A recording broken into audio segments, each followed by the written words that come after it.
എല്ലാവരും പഠനമൊക്കെ നല്ല രീതിയിൽ മുന്നോട്ട് പോകുന്നുണ്ടെന്ന് വിചാരിക്കുകയാണ്. അപ്പൊ നമ്മളുടെ റിസർച്ച് ആപ്റ്റിറ്റ്യൂഡ് യൂണിറ്റ് ടൂലുള്ള റിസർച്ച് മൊഡ്യൂളാണ് നമ്മളിപ്പോൾ കവർ ചെയ്തുകൊണ്ട് നിൽക്കുന്നത്.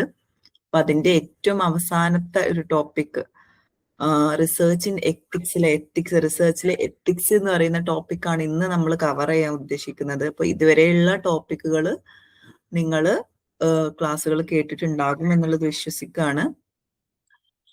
അപ്പോൾ അതുപോലെ തന്നെ എപ്പോഴും പറയുന്ന പോലെ തന്നെ നിങ്ങൾ എന്ത് ചെയ്യുക, ക്വസ്റ്റ്യൻസ് ഡിസ്കസ് ചെയ്യാം. അപ്പോൾ ഇന്ന് അല്ലെ നമ്മൾ ക്ലാസ് നമുക്ക് സ്റ്റാർട്ട് ചെയ്യാം. ബാക്കിയുള്ള കുട്ടികൾ ജോയിൻ ചെയ്യും എന്നുള്ളത് നമ്മൾ പ്രതീക്ഷിക്കാം. അപ്പോൾ റിസർച്ച് മൊഡ്യൂളിൽ അല്ലെ നമുക്ക് കുറച്ച് ക്വസ്റ്റ്യൻസ് നോക്കാം.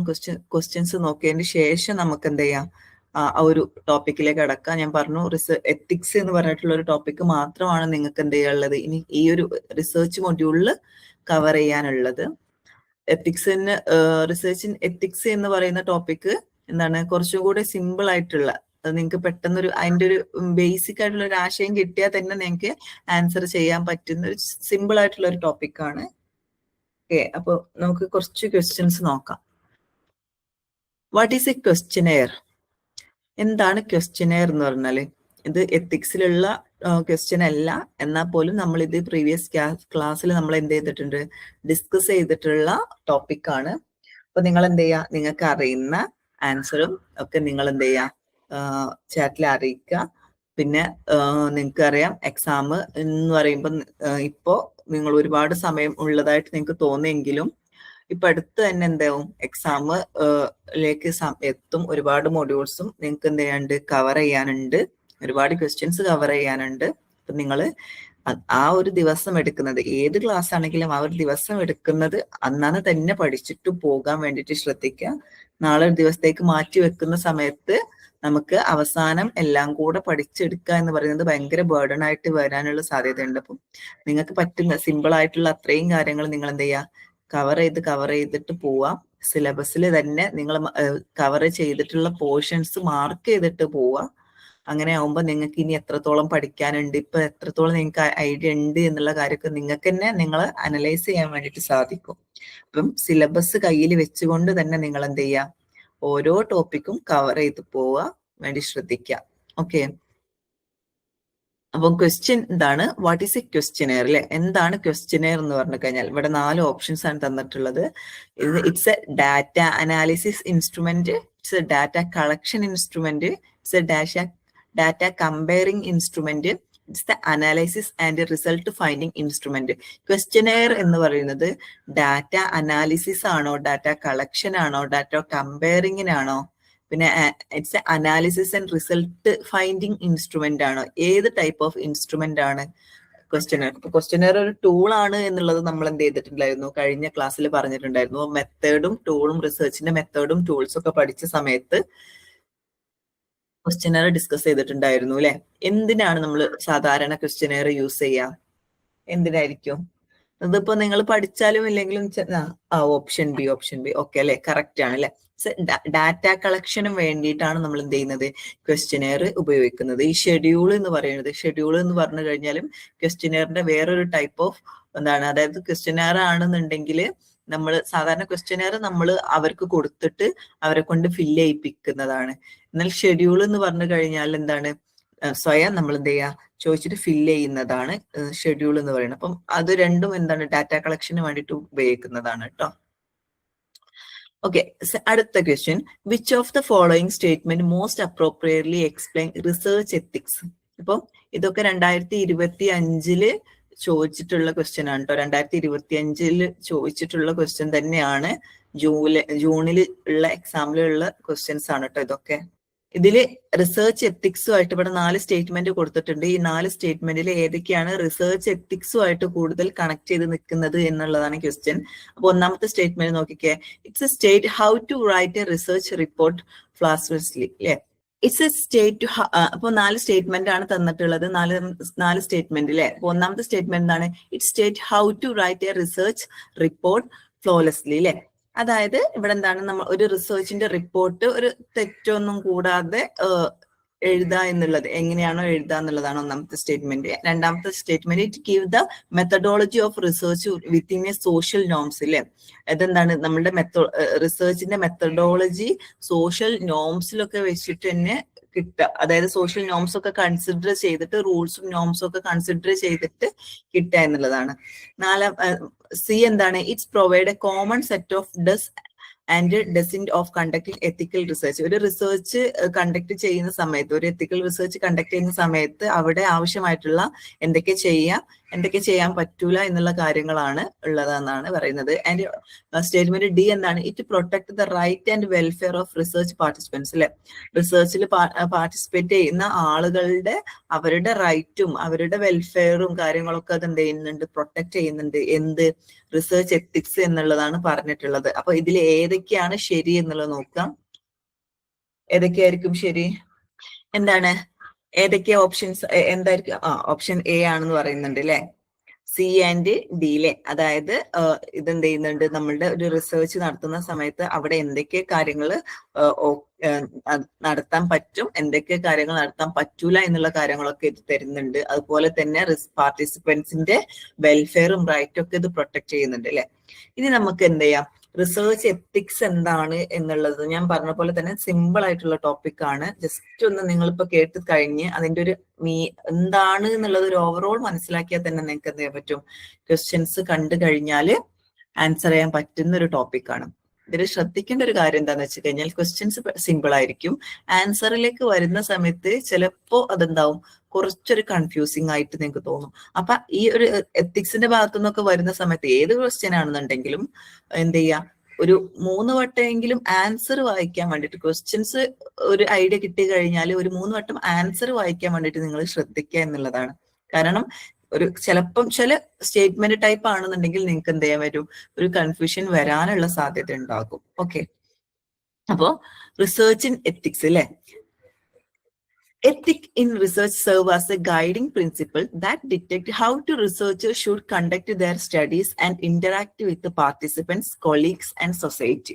എന്താ പറഞ്ഞിട്ടുള്ളത്, ഒരു റിസർച്ചർ അല്ലെ, റിസർച്ച് നടത്തുന്ന ആള്, റിസർച്ചർ അവരുടെ റിസർച്ച് നടത്തുന്ന സമയത്ത് അതെങ്ങനെ നടത്തണം, അതിലുള്ള പാർട്ടിസിപ്പൻസ് അല്ലെങ്കിൽ അവരുടെ കൊളീഗ്സില്, സഹപ്രവർത്തകര് അല്ലെങ്കിൽ സൊസൈറ്റിയുമായിട്ട് എങ്ങനെ ഇടപെടണം എന്നുള്ളതിന്റെ ഒരു റൂള് അല്ലെങ്കിൽ ഒരു മാർഗനിർദ്ദേശമാണ് എന്ത്, ഈ റിസർച്ച് എത്തിക്സ് എന്ന് പറയുന്നത്. ഓക്കെ, അപ്പൊ റിസർച്ച് നടത്തുന്ന ആള്, അവര് റിസർച്ച് നടത്തുന്ന സമയത്ത് അവരുടെ റിസർച്ച് എന്ത് ചെയ്യണം, എങ്ങനെ നടത്തണം, അതിലുള്ള പാർട്ടിസിപ്പൻസ്, അതുപോലെ തന്നെ അവരുടെ സഹപ്രവർത്തകര് അല്ലെങ്കിൽ നമ്മുടെ സൊസൈറ്റി, ഇവരൊക്കെ ആയിട്ട് എങ്ങനെ ഇടപെടണം, എങ്ങനെയാണ് അവരൊക്കെ ആയിട്ട് അപ്രോച്ച് ചെയ്യേണ്ടത് എന്നുള്ള ഇതിന്റെ ഒരു മാർഗനിർദ്ദേശമാണ് എന്ത്, ഈ റിസർച്ച് എത്തിക്സ് എന്ന് പറയുന്നത്.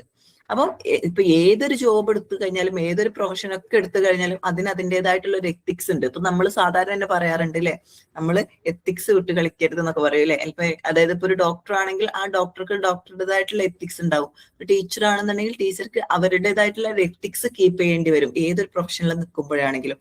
അതുപോലെ തന്നെ റിസർച്ചിലും എന്ത് വേണം, റിസർച്ചിൻ്റെതായിട്ടുള്ള ഒരു എത്തിക്സ് കീപ്പ് ചെയ്യേണ്ടതുണ്ട് എന്നുള്ളതാണ്. ഓക്കെ, സെക്കൻഡ് പോയിന്റ് നോക്കൂ. These ethical consideration are vital for ensuring the integrity, credibility and responsibility of the research interviews. അല്ലെ, എന്താ പറഞ്ഞിട്ടുള്ളത്, നമ്മൾ റിസർച്ചിന്റെ ഇന്റഗ്രിറ്റി ആയിക്കോട്ടെ, അല്ലെങ്കിൽ റിസർച്ചിന്റെ ക്രെഡിബിലിറ്റി ആയിക്കോട്ടെ, റെസ്പോൺസിബിലിറ്റി ആയിക്കോട്ടെ, ഇതൊക്കെ ഉറപ്പുവരുത്തുന്നതിന് പ്രധാനതാണ് എന്ത്, നമ്മളുടെ റിസർച്ച് എത്തിക്സ് ഉണ്ടായിരിക്കുക എന്ന് പറയുന്നത്. ഓക്കെ, റിസർച്ചിന്റെ നമ്മളിപ്പോ ഒരു സാധ്യതയാണെങ്കിൽ അതിന്റെ ഒരു വിശ്വസ്തത അല്ലെങ്കിൽ അതിന്റെ ഒരു ഉത്തരവാദിത്തമാണെങ്കിലും ഒക്കെ അതിനൊക്കെ എന്ത് ചെയ്യുന്നുണ്ട്, ഒരു പ്രധാന പങ്ക് വഹിക്കുന്നതാണ് അല്ലെ റിസർച്ച് എത്തിക്സ് എന്ന് പറയുന്നത്. ഇവിടെ നോക്കും, nature of ethics and it's importance അല്ലെ, എത്തിക്സിന്റെ നേച്ചറും അതിന്റെ ഇമ്പോർട്ടൻസും എന്താണ് എന്നുള്ളതാണ്. Ethics are the moral principle that govern behaviour and decision making in research. അല്ലെ, എന്താ പറഞ്ഞിട്ടുള്ളത്, റിസർച്ച് എന്ന് പറഞ്ഞു കഴിഞ്ഞാല് ഒരു മോറൽ പ്രിൻസിപ്പിൾ ആണ്. മോറൽ എന്ന് പറയുമ്പോ എന്താണ്, മോറൽ എന്ന് പറയുമ്പോൾ കുറച്ചുകൂടി ഒരു മൂല്യങ്ങള് അല്ലെ നോക്കിയിട്ടുള്ളത് അല്ലെ, കുറച്ചുകൂടി മൂല്യങ്ങൾ ബേസ് ചെയ്തിട്ടുള്ള കാര്യമാണ് എന്ത് എത്തിക്സ് എന്ന് പറയുന്നത്. ഓക്കെ, മൂല്യാധിഷ്ഠിതമായിട്ടുള്ള കാര്യമാണ് എത്തിക്സ് എന്ന് പറയുന്നത് അല്ലെ. അപ്പൊ നമുക്ക് എന്ത് ചെയ്യും, നമ്മളുടെ ബിഹേവിയർ അല്ലെങ്കിൽ ഒരു റിസർച്ചർ ആ റിസർച്ച് നടത്തുന്ന സമയത്ത് കാണിക്കേണ്ട ബിഹേവിയർ, അല്ലെങ്കിൽ ഒരു എന്തെങ്കിലും ഒരു പ്രോബ്ലംസോ എന്തെങ്കിലും ഒരു സംഭവം വരുന്ന സമയത്ത് അവിടെ ഡിസിഷൻ മേക്കിംഗ് എങ്ങനെ ആയിരിക്കണം, അങ്ങനത്തെ കാര്യങ്ങളൊക്കെയാണ് ഈ എത്തിക്സ് ആയിട്ട് ബന്ധപ്പെട്ടിട്ടുള്ളത്. And they are distinct from law but often inform legal framework. ഇതെന്താണ്, ലോ ആണെന്ന് പറയാൻ പറ്റൂല, ഇതൊരു ലോ അല്ല, ഒരു നിയമമല്ല, പക്ഷെ ഇതെന്താണ്, ലോ ഉണ്ടാക്കാനുള്ള ഒരു ബേസിക് ആയിട്ടുള്ള കാര്യമാണ്. ഓക്കെ, എത്തിക്സ് എന്ന് പറഞ്ഞു കഴിഞ്ഞാൽ ഒരിക്കലും ലോ അല്ല, നിയമമല്ല, പക്ഷെ എന്താണ്, ഇറ്റ്സ് ഇൻഫോം ലീഗൽ ഫ്രെയിംവർക്ക് അല്ലെ. നമ്മളുടെ ഒരു നിയമം ഉണ്ടാക്കുക അല്ലെങ്കിൽ ഒരു ലോ ഉണ്ടാക്കാൻ ആവശ്യമായിട്ടുള്ള ഒരു ബേസിക് ആയിട്ടുള്ള ഹെൽപ്പ് ചെയ്യുന്ന ഫാക്ടേഴ്സ് ആണ് ഈ എത്തിക്സ് എന്ന് പറയുന്നത്. Ethical norms are broader and more flexible than legal rules അല്ലെ. എത്തിക്സ് എന്ന് പറയുമ്പോൾ എന്താണ്, കുറച്ചുകൂടി ഫ്ലെക്സിബിൾ ആണ്. ലീഗലി നിയമം അല്ലെങ്കിൽ ലോ നിയമങ്ങൾ എന്നൊക്കെ പറയുമ്പോൾ എന്താണ്, കുറച്ചുകൂടി ആ കൃത്യമായിട്ടുള്ള രീതിയിലായിരിക്കും. പക്ഷെ എത്തിക്സ് കുറച്ചുകൂടി ഫ്ലെക്സിബിൾ ആയിട്ട് നമുക്ക് നമ്മളുടെ ഓരോ പേഴ്സൺ അനുസരിച്ച് കുറച്ചുകൂടെയൊക്കെ നമുക്ക് എന്ത് ചെയ്യാൻ പറ്റും, അഡ്ജസ്റ്റ് ചെയ്യാൻ പറ്റുന്നതാണ്. അതായത് ഇപ്പൊ നമ്മൾ ഹോണസ്റ്റി, സത്യസന്ധമായിട്ടിരിക്കുക, ഇന്റഗ്രിറ്റി, റെസ്പെക്ട്, ഫെയർനെസ് അല്ലെ, അങ്ങനെയുള്ള കാര്യങ്ങളൊക്കെ എന്തിലാണ് വരുന്നത്, നമ്മളുടെ എത്തിക്സിലാണ് വരിക. ഓക്കെ, അപ്പൊ ഇതൊക്കെ എന്ന് പറഞ്ഞു കഴിഞ്ഞാൽ സ്വാഭാവികമായിട്ട് നമ്മൾ കീപ്പ് ചെയ്യേണ്ട കാര്യങ്ങളാണ്. നമ്മളുടെ റിസർച്ചിൽ നമ്മൾ ഹോണസ്റ്റ് ആയിട്ട് നിൽക്കുക, നമ്മൾ അതിലുള്ള പാർട്ടിസിപ്പൻസിനെ റെസ്പെക്ട് ചെയ്യുക, നമ്മൾ ഭയങ്കര ഫെയർ ആയിട്ട് റിസർച്ച് ചെയ്യുക, ഇതൊക്കെ എന്താണ് നമ്മൾ ആ ഒരു കീപ്പ് ചെയ്യേണ്ട കുറച്ച് എത്തിക്സ് ആണ്. While law regulate specific behavior, ethics guide broader conduct and decision making. എന്താണ്, ഒരു നമ്മൾ ഇപ്പൊ ഈ പറഞ്ഞിട്ടുള്ള ഒരു പോയിന്റ് തന്നെയാണ് നമ്മളുടെ എത്തിക്സ് എന്ന് പറഞ്ഞു കഴിഞ്ഞാൽ എന്താണ്, ഒരു നമ്മളുടെ ഡിസിഷൻ മേക്കിങ്ങിലാണെന്നുണ്ടെങ്കിലും അല്ലെങ്കിൽ നമ്മൾ കാണിക്കുന്ന ഒരു കണ്ടക്ട് സ്വഭാവങ്ങളിലാണെന്നുണ്ടെങ്കിലും ഒക്കെ എന്ത് ചെയ്യും, അത് അവിടെ നമ്മൾ അതിനൊക്കെ നമ്മൾ ഗൈഡ് ചെയ്യുന്ന കാര്യമാണ് അല്ലെ. നമ്മളിപ്പോ പറഞ്ഞു ethical behaviour is essential for maintaining public trust, ensuring participant welfare, upholding the credibility of research outcomes. ഈ 3 പോയിന്റ്സ് നോക്കിക്കേ, ഇത് 3 പോയിന്റ്സ് ഒന്നും നോക്കിക്കോ, നോട്ട് ചെയ്ത് വെച്ചോ. എന്താണ് ഈ ഒരു എത്തിക്കൽ ബിഹേവിയർ നമ്മൾ കാണിക്കുന്ന സമയത്ത് അതല്ലേ, നിർബന്ധമായിട്ട് എന്താണ്, മെയിൻറ്റെയിനിങ് പബ്ലിക് ട്രസ്റ്റ്, അതായത് നമ്മൾ റിസർച്ച് ചെയ്യുന്ന സമയത്ത് റിസർച്ചിൽ ഉണ്ടാകുന്ന അവിടെ ഉണ്ടാകുന്ന പബ്ലിക്കില് അല്ലെങ്കിൽ നമുക്ക് ഡാറ്റ കളക്ട് ചെയ്യേണ്ടി വരും ചില ആളുകളുടെ അടുത്ത് നിന്ന്. അപ്പൊ നമ്മൾ സൊസൈറ്റി ആയിട്ട് ഇടപെടേണ്ടി വരും, ഒരുപാട് ആളുകളുമായിട്ട് ഇടപെടേണ്ടി വരും. അപ്പൊ അവർക്ക് നമ്മളുടെ റിസർച്ചിൽ എന്ത് വേണം, ഒരു വിശ്വാസം വേണം. അങ്ങനെ നമ്മളുടെ റിസർച്ച് അല്ലെങ്കിൽ നമ്മൾ ചെയ്യുമ്പോൾ ഡാറ്റ കളക്ട് ചെയ്യുന്ന സമയത്തൊക്കെ അതിൽ പാർട്ടിസിപ്പേറ്റ് ചെയ്യുന്ന അല്ലെങ്കിൽ പബ്ലിക്കിന് നമ്മളടുത്ത് ഒരു ട്രസ്റ്റ് വരണം എന്നുണ്ടെങ്കിൽ നമ്മൾ എന്ത് ചെയ്യണം, ഒരു എത്തിക്കൽ ബിഹേവിയർ അവിടെ കാണിക്കേണ്ടത് അത്യാവശ്യമാണ്. അപ്പൊ ഒന്നാമത്തത് എന്താണ്, മെയിൻറ്റെയിനിങ് പബ്ലിക് ട്രസ്റ്റ് അല്ലെ, ആ പബ്ലിക് ട്രസ്റ്റ് മെയിൻറ്റെയിൻ ചെയ്യുക. രണ്ടാമത്തെ എന്താണ്, എൻഷുറിങ് പാർട്ടിസിപ്പന്റ് വെൽഫെയർ. അപ്പൊ നമ്മളുടെ റിസർച്ചിൽ ഒരുപാട് നമ്മളാണ് റിസർച്ച് ചെയ്യുന്നത് എന്നുണ്ടെങ്കിലും നമ്മളുടെ എന്താണ്, നമ്മൾ മാത്രമാവില്ല റിസർച്ചിൽ പാർട്ടിസിപ്പേറ്റ് ചെയ്യുന്നത്, ഒരുപാട് ആളുകൾ നമ്മളുടെ റിസർച്ചിൽ പങ്കാളികളായിട്ട് നിൽക്കുന്നുണ്ടായിരിക്കും. ചിലപ്പോൾ ഇപ്പൊ ഡാറ്റ കളക്ഷന് നമുക്ക് പോകാൻ പറ്റില്ല, അപ്പൊ നമ്മൾ പുറത്തുനിന്ന് എന്ത് ചെയ്യേണ്ടി വരും, ഡാറ്റ കളക്ട് ചെയ്യാൻ വേണ്ടിയിട്ട് കുറച്ച് സ്റ്റാഫിനെ ആളുകളെ എടുക്കേണ്ടി വരും. ഓക്കെ, അപ്പൊ അതേപോലെ തന്നെ നമ്മൾ ആയിട്ട് ഡാറ്റ കളക്ട് ചെയ്യുന്ന ആളുകൾ അല്ലെങ്കിൽ നമ്മൾ ഗൈഡ് ചെയ്യുന്ന നമ്മൾ സൂപ്പർവൈസേഴ്സ്, ഇങ്ങനെ ഒരുപാട് ആളുകളുമായിട്ട് നമ്മൾ റിസർച്ച് ചെയ്യുന്ന സമയത്ത് ഒരുപാട് ആളുകൾ നമ്മളുടെ റിസർച്ചിൽ എന്തായിരിക്കും, പാർട്ടിസിപ്പന്റ് ആയിട്ട് നിൽക്കുന്നുണ്ടായിരിക്കും അല്ലെ, ഒരുപാട് ആളുകൾ പങ്കെടുക്കുന്നുണ്ടായിരിക്കും. അപ്പൊ അവരുടെയൊക്കെ വെൽഫെയർ എൻഷുർ ചെയ്യുക എന്നുള്ളത് ഉണ്ട്. അതുപോലെ തന്നെ holding the credibility of research outcomes അല്ലെ, നമ്മളുടെ ഒരു റിസർച്ചിന്റെ ഒരു ഔട്ട്കം അല്ലെങ്കിൽ നമ്മളുടെ ഒരു കൺക്ലൂഷൻ അല്ലെങ്കിൽ നമ്മുടെ ഫൈൻഡിങ്സ് എന്നൊക്കെ പറയുന്നത് അതിന്റെ ഒരു ക്രെഡിബിലിറ്റി അല്ലെങ്കിൽ ഒരു വിശ്വസ്തത എന്ത് ചെയ്യേണ്ടതുണ്ട്, കീപ്പ് ചെയ്യേണ്ടതുണ്ട്. അപ്പൊ ഇതിനൊക്കെ നമ്മൾ എന്ത് ചെയ്യണം, ഒരു എത്തിക്സ് കീപ്പ് ചെയ്തിട്ട് പോയാൽ മാത്രമേ ഇതൊക്കെ നടക്കുള്ളൂ. അപ്പം നമ്മൾ ഇതിനു മുമ്പ് നോക്കിയ ക്വസ്റ്റ്യനിൽ ഉണ്ടായിരുന്നു എന്ത്, പാർട്ടിസിപ്പന്റ് വെൽഫെയർ എത്തിക്സിൽ നോക്കുന്നുണ്ടോ എന്നുള്ളത് അല്ലെ. അപ്പം നമ്മൾ ശരിയാണ് അല്ലെ. അപ്പൊ ആ ഒരു ആൻസർ അപ്പം കിട്ടാത്ത ആളുകൾ ശ്രദ്ധിക്കുക, എന്താണ് ഇവിടെ നമ്മൾ കൃത്യമായിട്ട് പറയുന്നുണ്ട്, പാർട്ടിസിപ്പൻസിന്റെ വെൽഫെയർ നമ്മൾ നോക്കുന്നുണ്ട് എന്നുള്ളത്. ഓക്കെ, ഇനി എത്തിക്കൽ കോൺഫ്ലിക്റ്റ് ഇൻ റിസർച്ച്. അപ്പൊ നമ്മൾ ചില കാര്യങ്ങൾ നമ്മളെല്ലാം ഒരു റിസർച്ച് ചെയ്ത് അത് മുഴുവനാക്കുന്ന സമയത്ത് എപ്പോഴും നമുക്ക് എത്തിക്സ് മാത്രം നോക്കി കഴിഞ്ഞു കഴിഞ്ഞാൽ ചിലപ്പോൾ നമുക്ക് പ്രാക്ടിക്കലായിട്ട് നമുക്ക് ചില കാര്യങ്ങൾ നടത്താൻ വേണ്ടിയിട്ട് സാധിക്കൂല അല്ലേ. അപ്പൊ ചില സമയത്ത് നമുക്ക് എന്തുവരും, നമ്മളെ എത്തിക്സും അതുപോലെ തന്നെ നമ്മളുടെ പ്രാക്ടിക്കലായിട്ട് നടക്കുക അല്ലെങ്കിൽ നമ്മളുടെ റിസർച്ച് മുന്നോട്ട് പോവുക എന്നുള്ള സംഭവം തമ്മിൽ ഒരു ക്ലാഷ് വരാനുള്ള സാധ്യത ഉണ്ട്. ഓക്കെ, നമ്മളിപ്പോ ചില സമയത്ത് നമ്മൾ ഭയങ്കരമായിട്ട് ഹോണസ്റ്റി ആയിട്ട് നിൽക്കുകയാണ് അല്ലെ. അപ്പൊ ചില സമയത്ത് നമുക്ക് എന്ത് ചെയ്യും, ഭയങ്കരമായിട്ടുള്ള ഒരു ഡാറ്റ കളക്ഷനും കാര്യങ്ങൾക്കൊക്കെ ചിലപ്പോൾ നമുക്ക് ഭയങ്കര ബുദ്ധിമുട്ടുണ്ടായിട്ട് വരാം. അപ്പൊ ഇങ്ങനെയുള്ള കാര്യങ്ങളൊക്കെ ഉണ്ടാവാറുണ്ട്. അപ്പൊ നമുക്ക് നമ്മളെ എത്തിക്കലായിട്ടുള്ള നമ്മളുടെ ഒരു കൺസിഡറേഷനും നമ്മളുടെ റിസർച്ച് ചെയ്യുമ്പോൾ ഒരു പ്രാക്ടിക്കൽ ആയിട്ടുള്ള ഒരു വശവും വെച്ച് നോക്കുമ്പോൾ ഒരുപാട് കോൺഫ്ലിക്റ്റ് അല്ലെങ്കിൽ ഒരു ക്ലാഷ് വരാനുള്ള സാധ്യതകൾ ഉണ്ട് എന്നുള്ളതാണ്. അപ്പൊ ethical dilemmas arise when values or principle conflict with one another അല്ലെ. സ്വാഭാവികം എപ്പോഴാണ് അത് ഉണ്ടാവുക? സാധാരണ നമ്മുടെ റിസർച്ചിൽ ഉണ്ടാകുന്ന കുറച്ച് വാല്യൂസ് ഉണ്ടാവും അല്ലെ. റിസർച്ചിന്റെ വാല്യൂസും, അതായത് നമ്മൾ നേരത്തെ പറഞ്ഞ പോലെ ഒരു മോറൽ വാല്യൂസും കാര്യങ്ങളൊക്കെ, അതും അതുപോലെ തന്നെ പ്രിൻസിപ്പിൾസ് നമ്മുടെ റിസർച്ചിന്റെ പ്രിൻസിപ്പിൾസും, ഇത് രണ്ടും തമ്മില് ഏത് ചൂസ് ചെയ്യണം അല്ലെ. എത്തിക്കൽ ഡിലേമ എന്നൊക്കെ പറയുമ്പോൾ എന്താ, രണ്ട് കാര്യങ്ങൾ വരുന്ന സമയത്ത് ഏത് തിരഞ്ഞെടുക്കണം എന്നല്ലേ, രണ്ട് ഒപ്പീനിയൻ വരുന്ന സമയത്തില് എന്ത് തിരഞ്ഞെടുക്കണം എന്നുള്ളൊരു കൺഫ്യൂഷൻ വരുന്ന ഒരവസ്ഥയൊക്കെ ഉണ്ടാവാറുണ്ട്. Okay, in research conflict may involve concerns such as privacy versus the need of data അല്ലെ. ചിലപ്പം ഒരാള് നമുക്ക് ഡാറ്റ കളക്ട് ചെയ്യേണ്ടി വരും. അറ്റ് എ ടൈം തന്നെ ആ ഒരു നമുക്ക് ഡാറ്റ തരുന്ന ആളുടെ പ്രൈവസി നമ്മൾ കീപ്പ് ചെയ്യേണ്ടതും അത്യാവശ്യമാണ്. ആ ഒരു സമയത്ത് അയാളുടെ പ്രൈവസി കീപ്പ് ചെയ്തുകൊണ്ട് ഡാറ്റ കളക്ഷൻ ചെയ്യുക എന്ന് പറയുന്നത് ചിലപ്പോൾ നമുക്ക് ഭയങ്കര ഒരു കൺഫ്യൂഷൻ വരാറുണ്ട് അല്ലെ. അല്ലെങ്കിൽ അവിടെ ഒരു കോൺഫ്ലിക്റ്റ് വരും, ഒരു ക്ലാഷ് വരും. ഓക്കെ, അങ്ങനെയാണ് പറയുന്നത്. ഓക്കെ, അപ്പം നമ്മളുടെ പ്രൈവസി വേഴ്സസ് ഡാറ്റ കളക്ഷനും അയാളുടെ പ്രൈവസിയും തമ്മിലുള്ള ഒരു ക്ലാഷ് വരും. അതുപോലെ തന്നെ നമുക്ക് നമ്മളുടെ ഒരു റിസർച്ച് ചെയ്യുന്ന സമയത്ത് നമ്മൾ ഒരുപാട് കാര്യങ്ങൾ നമ്മൾ ഭയങ്കര കോൺഫിഡൻഷ്യൽ ആയിട്ട് അല്ലെ, ഭയങ്കര സ്വകാര്യമായിട്ട് ആരോടും പറയാൻ പറ്റാത്ത കാര്യങ്ങളൊക്കെ ചിലപ്പോൾ നമുക്ക് ഉണ്ടായിരിക്കും. കോൺഫിഡൻഷ്യാലിറ്റി നമ്മൾ കീപ്പ് ചെയ്യേണ്ടി വരും. പക്ഷെ അറ്റ് എ ടൈം നമ്മളുടെ റിസർച്ച് അത്രയും നല്ല രീതിയിലുള്ള ഒരു ഫൈൻഡിങ്സിൽ എത്തണം എന്നുണ്ടെങ്കിൽ, ശരിയായിട്ടുള്ള രീതിയിൽ അത്രയും അല്ലെ ശരിയായിട്ടുള്ള ഒരു നല്ലൊരു രീതിയിലുള്ള റിസൾട്ട് നമുക്ക് കിട്ടണം എന്നുണ്ടെങ്കിൽ നമ്മളുടെ റിസർച്ചിൽ എന്താവണം, നമ്മുടെ ഒരു ഓപ്പൺനെസ് നമ്മൾ കാണിക്കണം അല്ലെ. നമ്മൾ അവിടെ ഒരു തുറന്ന നിലപാട് നമ്മൾ കാണിക്കേണ്ടതുണ്ട്. പക്ഷെ അറ്റ് എ ടൈം നമ്മൾ എന്ത് ചെയ്യണം, നമ്മളുടെ കോൺഫിഡൻഷ്യാലിറ്റി കീപ്പ് ചെയ്യേണ്ടതുണ്ട്. അപ്പൊ നമുക്ക് എന്ത് ചെയ്യും, അവിടെ ഒരു ക്ലാഷ് വരും. അതുപോലെ തന്നെ നമുക്ക് ഒരുപാട് റിസ്കുകൾ എടുക്കേണ്ടി വരും. പക്ഷെ അറ്റ് എ ടൈം ആ റിസ്ക് എടുത്തു കഴിഞ്ഞാൽ നമുക്ക് ബെനിഫിറ്റും കിട്ടും. അപ്പൊ നമ്മൾ എന്ത് ചെയ്യണം, ആ ഒരു കാര്യത്തിൽ നമുക്ക് ക്ലാഷ് വരാനുള്ള സാധ്യതയുണ്ട്. അപ്പൊ ഇങ്ങനെയുള്ള ചില സമയങ്ങളിലൊക്കെ നമ്മൾ റിസർച്ച് നടത്തുന്ന സമയത്ത് നമുക്ക് ഒരുപാട് എത്തിക്സ് വെച്ച് നോക്കുന്ന സമയത്ത് ഒരുപാട് ക്ലാഷുകൾ അല്ലെങ്കിൽ ഒരു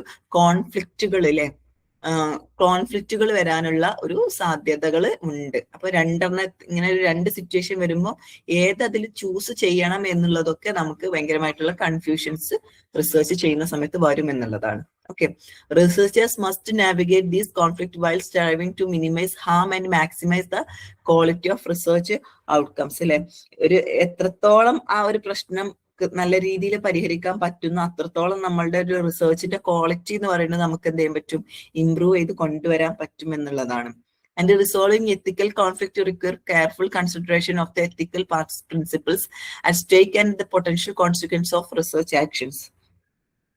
എന്താണ്, നമ്മുടെ റിസർച്ചിന്റെ പ്രശ്നങ്ങളൊക്കെ ഇങ്ങനെ പരിഹരിക്കാൻ അല്ലെങ്കിൽ അതുമായിട്ട് ബന്ധപ്പെട്ടിട്ടുള്ള പ്രിൻസിപ്പിൾസിലെ അത് എങ്ങനെയൊക്കെ ശ്രദ്ധിക്കണം, നമ്മൾ എടുക്കുന്ന ഡിസിഷൻ ആയിരിക്കും നമ്മളുടെ റിസൾട്ടിന്റെ അല്ലെ, നമ്മളുടെ റിസർച്ചിന്റെ റിസൾട്ടിനെ എന്തായിരിക്കും നമ്മൾ ഇങ്ങനെ ഒരു ഡിസിഷൻ എടുത്തപ്പോ രണ്ട് സംഭവം വരുമ്പോൾ നമ്മൾ ഇങ്ങനെ ഡിസിഷൻ എടുത്താൽ നമ്മൾ ഫൈൻഡിങ്സ് എന്തായിരിക്കും, അതല്ലെങ്കിൽ രണ്ടാമത്തെ ഡിസിഷൻ എടുത്തു കഴിഞ്ഞാൽ നമ്മുടെ ഫൈൻഡിങ്സ് എന്തായിരിക്കും, ഇങ്ങനെയുള്ള കാര്യങ്ങളൊക്കെ അതിന്റെ കോൺസിക്വൻസസിലെ അതിന്റെ കൃത്യമായിട്ടുള്ള എല്ലാ വശങ്ങളും നമ്മൾ എന്ത് ചെയ്യേണ്ടതുണ്ട്, ചിന്തിക്കേണ്ടതായിട്ട് ഉണ്ട് എന്നുള്ളതാണ്. ഓക്കെ, അതുപോലെ തന്നെ ഇനി പറയുന്നത് ethical research practices offer several benefits അല്ലെ. നമ്മൾ ഒരു എത്തിക്കലായിട്ട് നമ്മളൊരു റിസർച്ച് നടത്തുകയാണെന്നുണ്ടെങ്കിൽ ഒരുപാട് ബെനിഫിറ്റ്സ് അതിനുണ്ട്. Promoting the pursuit of truth and knowledge while avoiding errors. എന്താണ്, നമ്മൾ ട്രൂത്ത് കണ്ടെത്താനും അല്ലെ, സത്യം എന്താണ് എന്നുള്ളത് കണ്ടെത്താനും, അതേപോലെ നമ്മളുടെ നോളജിലെ നമ്മളുടെ ആ ഒരു സബ്ജക്റ്റിലുള്ള നോളജ്, നമ്മളുടെ അറിവ് നമുക്ക് വർദ്ധിക്കാനും ഒക്കെ നമ്മളെ ഹെൽപ്പ് ചെയ്യും. നമ്മൾ ഓക്കെ, അതേപോലെ തന്നെ നമ്മളടുത്ത് ഉണ്ടാകുന്ന മിസ്റ്റേക്കുകൾ, നമ്മളടുത്ത് വരുന്ന തെറ്റുകൾ നമുക്കത് ഒഴിവാക്കാൻ വേണ്ടിയിട്ടൊക്കെ ഹെൽപ്പ് ചെയ്യും.